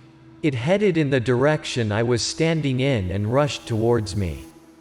I have a weapon in my hand, so I'm not afraid of it. In addition, I also have experience in fighting ghosts before, so I did not worry and calmly waited for it. I clamped the coin between 2 fingers, then hurled at feudal ghost. Each time it seemed to be very painful and much more exhausted. I fought the ghost with both hands, causing it to fly around to dodge. But I see it, and it can't see me, so how can it dodge my attack? I beat him up with a few enchanted coins. Finally, it was distraught and didn't know where to hide, so it flew back out into the yard. I also ran outside. As soon as I stepped out, I immediately closed the door and taped the talisman on it, in case he re-entered and tried to enter David again. Feudal ghost now panicked and flew around in the yard. He could neither get out nor go back inside David's place. At this time, the sun was very high. The harsh sunlight shone down on the yard and shone through the ghost. Black smoke began to rise. Under the sun so bright, even living people like me almost burned, let alone a ghost like it. It didn't take long. The ghost gradually disappeared under the intense sunlight. It disappeared and became plumes of black smoke that spread across the yard. That black smoke still struggled a bit, like the last breath of the ghost remaining. After that, black smoke spread throughout the space and gradually dissipated in the air. "What's up? Is everything all right? Was that young man fighting against the feudal ghost got injured?" When the black smoke dissipated, the gate opened, and Mr. Simmons stepped inside. I saw a charm taped to the door. Maybe it was the spell that prevented the feudal ghost from flying out. I am fine, and everything is going very smoothly. These coins are good. They are more useful than bullets. I feel incredibly excited. I beat the ghost, and I won a fight that made me proud. Dad. Oh my son, do you recognize me? By the time we walked in, David was awake and recognized his father. The father and son shook hands, hugged each other, and looked very happy. "Mr. Simmons, my dear friend Simmons, you saved my son's life. How can I repay this favor? David seems to be weak, but he is good enough sober again." Mr. Anderson profusely thanked Mr. Simmons. "Okay, it is no big deal. Please don't give me your little money left. Keep it and take good care of your son, so it's like thanking me." Mr. Simmons refused to accept the money Anderson offered. He said that as long as your father and son lived well, he would be happy. "Mr. Simmons, your exorcism is amazing." On the way back home, I paid tribute to Mr. Simmons. I am not exaggerating to flatter him. All are my sincere words for Mr. Simmons. To me, he is truly an admirable master.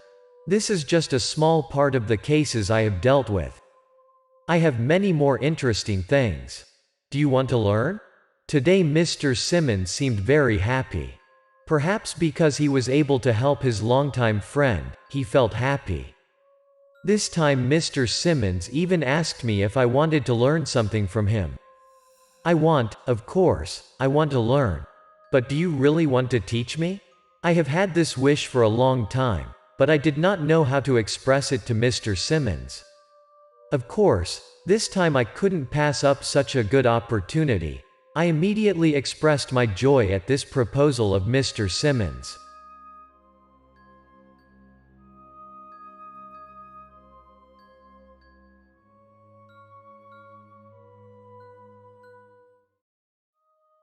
The Man with the Yin-Yang Eyes, Episode 11. After helping Mr. Anderson banishes the feudal ghost, Mr. Simmons said that maybe he would accept me as his disciple and teach me how to become a master. I don't know if he changed his mind later, but I'm pleased. In the few days I stayed in Lakeville town, I kept following Mr. Anderson. Hello Mr. Simmons, you and I have to get up too early. Hi Miss Johnson, you're out early too. The atmosphere in the city and the countryside is completely different. Sometimes in the city, people ignore each other and live. On the contrary, in the countryside, everyone knows and is friendly with each other. Every time they meet, they greet each other enthusiastically.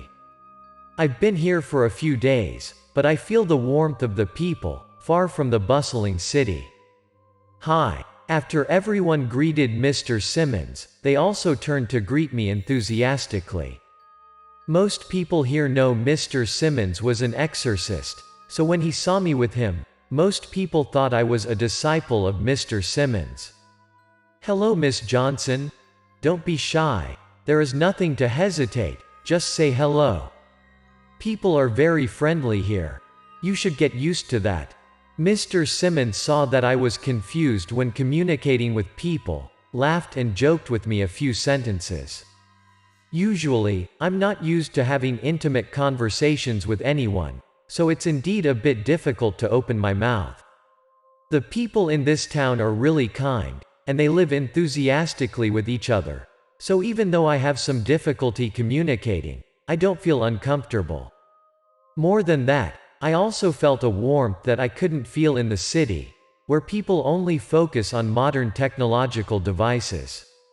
If you want to follow me, you might have to quit your current job, won't you? Oh, I will consider it a bit, but actually, I am still inclined to follow Mr. Simmons as better. Mr. Simmons, please wait. Today we go for a walk. While we were chatting, we passed a house. Suddenly, a girl opened the door and called Mr. Simmons again. Can you come to my house for a moment? I have something to ask. When he heard the call, Mr. Simmons stopped, and I followed. The girl quickly ran over to where we were standing. For the past 2 years, our family has not been able to have a peaceful day. I would like to ask you to take a look. The girl explained why she called Mr. Simmons again and wanted to invite Mr. Simmons to her house. Mr. Simmons didn't seem to pay much attention to the girl's words, but he glanced more toward her house. I can't be of any help in your case, girl. As soon as Mr. Simmons finished saying that, he then clasped his hands behind his back and left. This time the behavior of Mr. Simmons makes me feel weird. Even if he wanted to refuse to help someone, he shouldn't be so harsh. He's normally very calm and gentle. Even though I thought so, I just had to follow Mr. Simmons. After walking a few steps, I turned to look, and I saw that girl's tears were flowing, looking helpless and very pitiful. I have to talk to my friend for a while. You can go for a walk somewhere or rest. I'll be back later. When we went to the house of Mr. Simmons suddenly said he wanted to be alone for a moment. So I leave my space to him. I planned to go for a walk. On the way, I came across a convenience store, so I went inside. I decided to go in and see if there was anything to buy to ease my boredom. I took a stick of gum and paid the clerk, then walked out of the store. I peeled off a piece of gum and chewed it in my mouth as I walked. While walking on the street, I suddenly passed a person.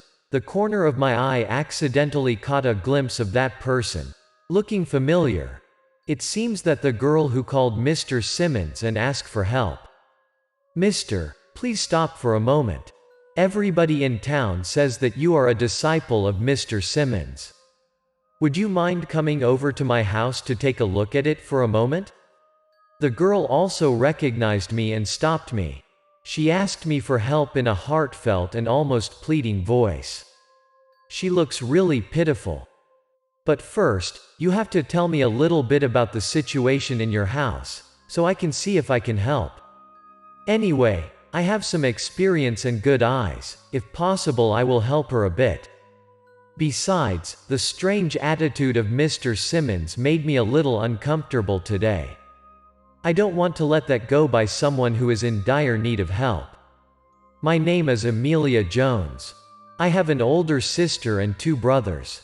When she heard me say that, she began to report the situation of the family to me. Okay, take me to your house so I can take a look. What she said, plus looking at her, made my heart melt. If I can help her, I will. If I cannot, then I will try to beg Mr. Simmons. I don't think Mr. Simmons does have an iron heart. Mr. Gregory, please come in. This is my home. The girl named Amelia heard me say that and was very happy. She rushed me to her house and invited me inside. That house is the house that Mr. Simmons and I were passing before. Following the girl's lead, I followed her footsteps and entered the house. I raised my hand to take off my glasses as soon as I stepped inside the courtyard. I wanted to see if there was something unclean around. But I looked at every nook and cranny in the courtyard and didn't see anything. Take me to the courtyard in the back. I noticed that this house seems to have a courtyard in the back, so I asked the girl to lead me to the back to have a look. Amelia agreed to my request and quickly went ahead to lead the way. We walked from the side of the house to the back of the house.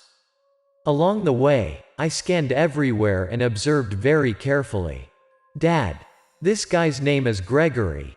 He is the disciple that Mr. Simmons brought along.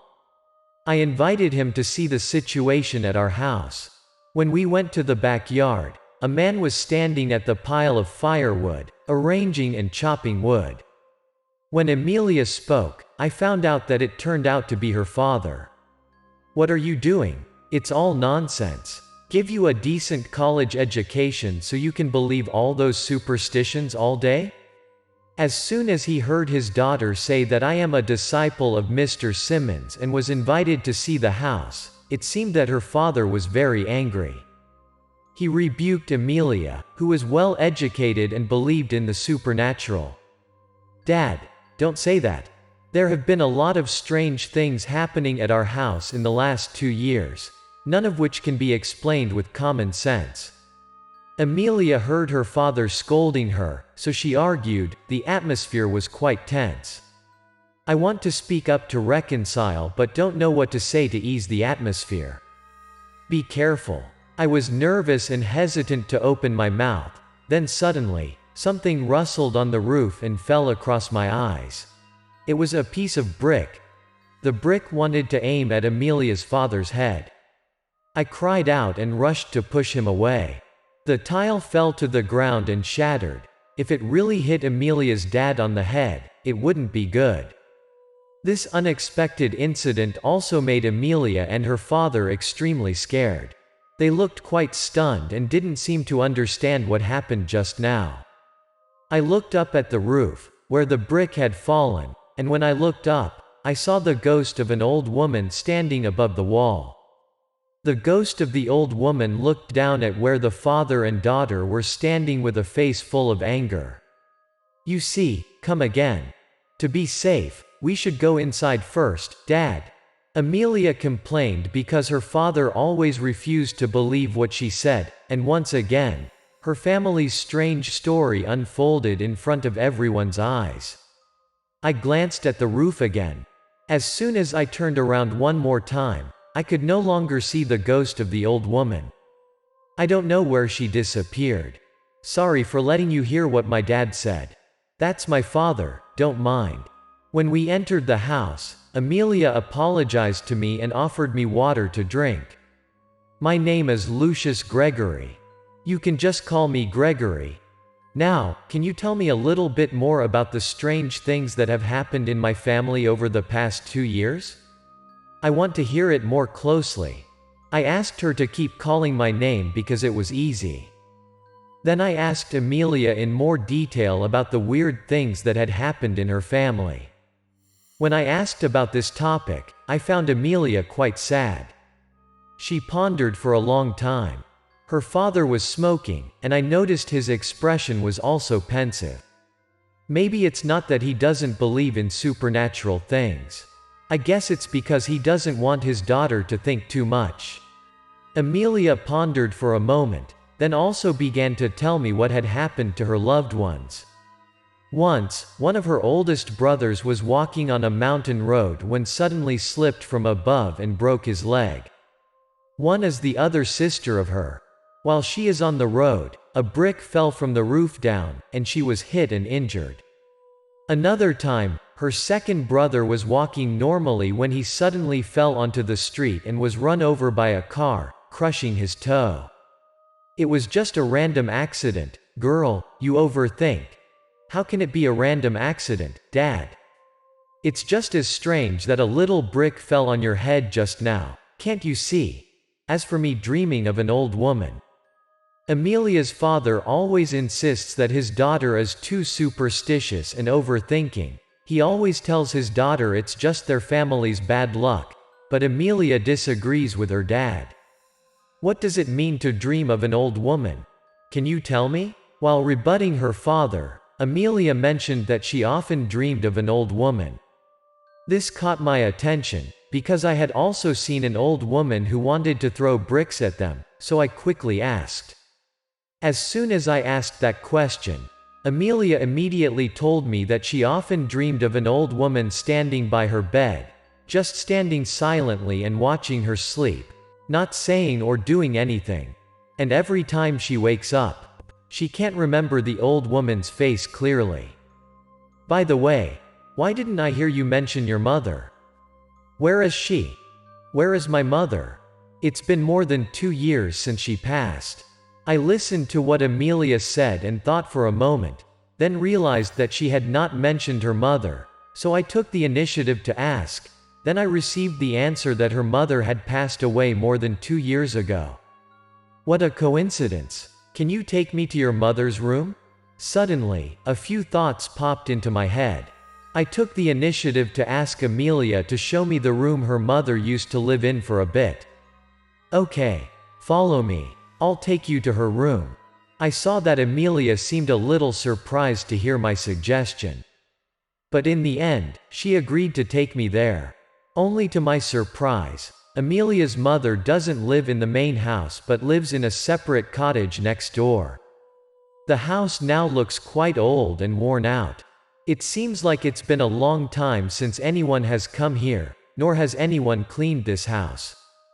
It's a bit strange indeed. Before she died, my mother lived here. Amelia said that her mother, unfortunately, had a car accident and was paralyzed, making her life very inconvenient.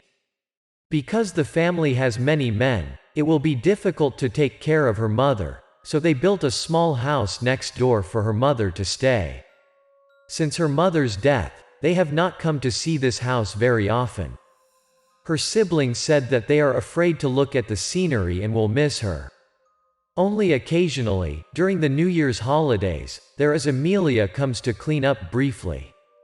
I often go to school away from home, so I cannot clean and take care of the house.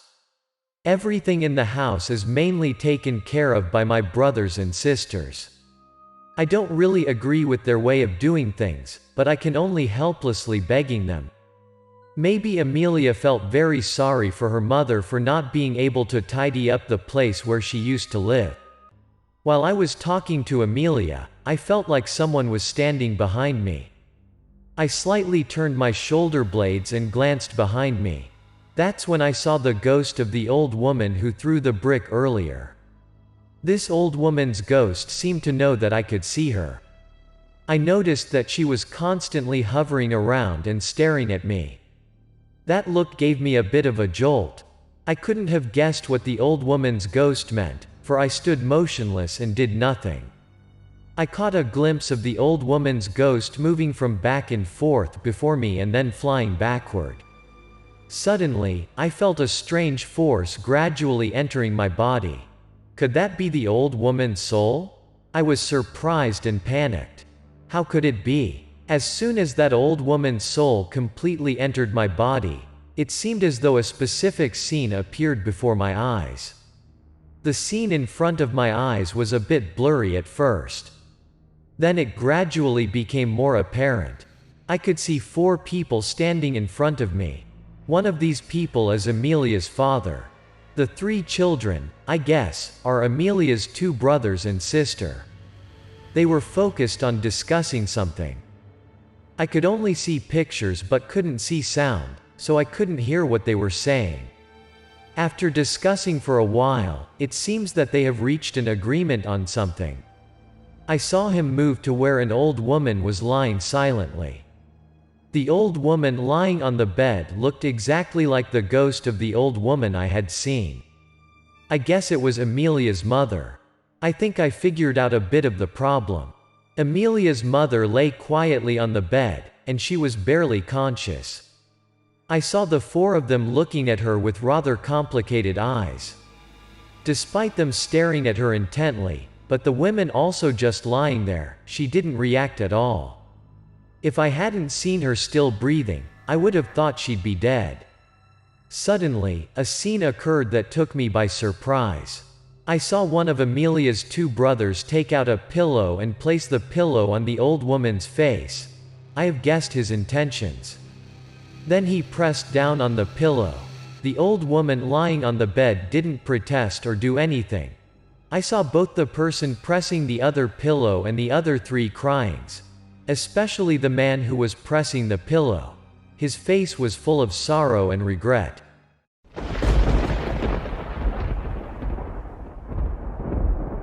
As soon as I finished watching that scene, suddenly there was a loud thunderclap in my ears.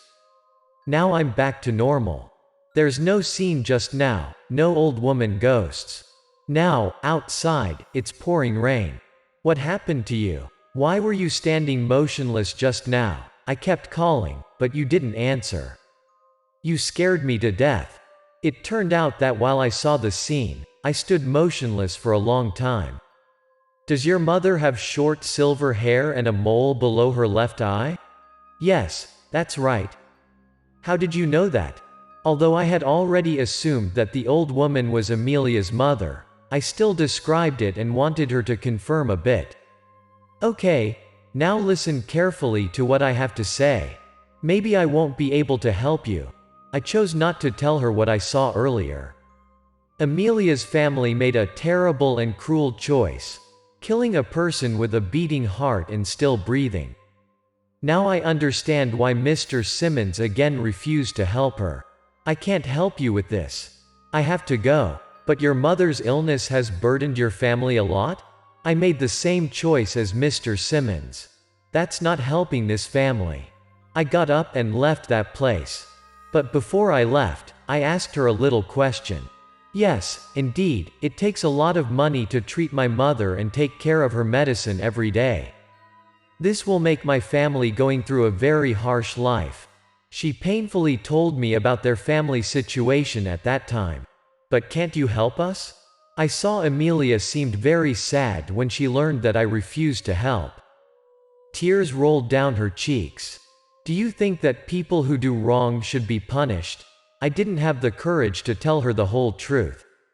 She was utterly clueless about this. Perhaps her mother was resentful of her husband and children because they did such cruel things to her, so she wanted them to experience some suffering. I left a blank sentence, then put on my sunglasses and left. Walk under the night rain. You went to the girl's house, didn't you?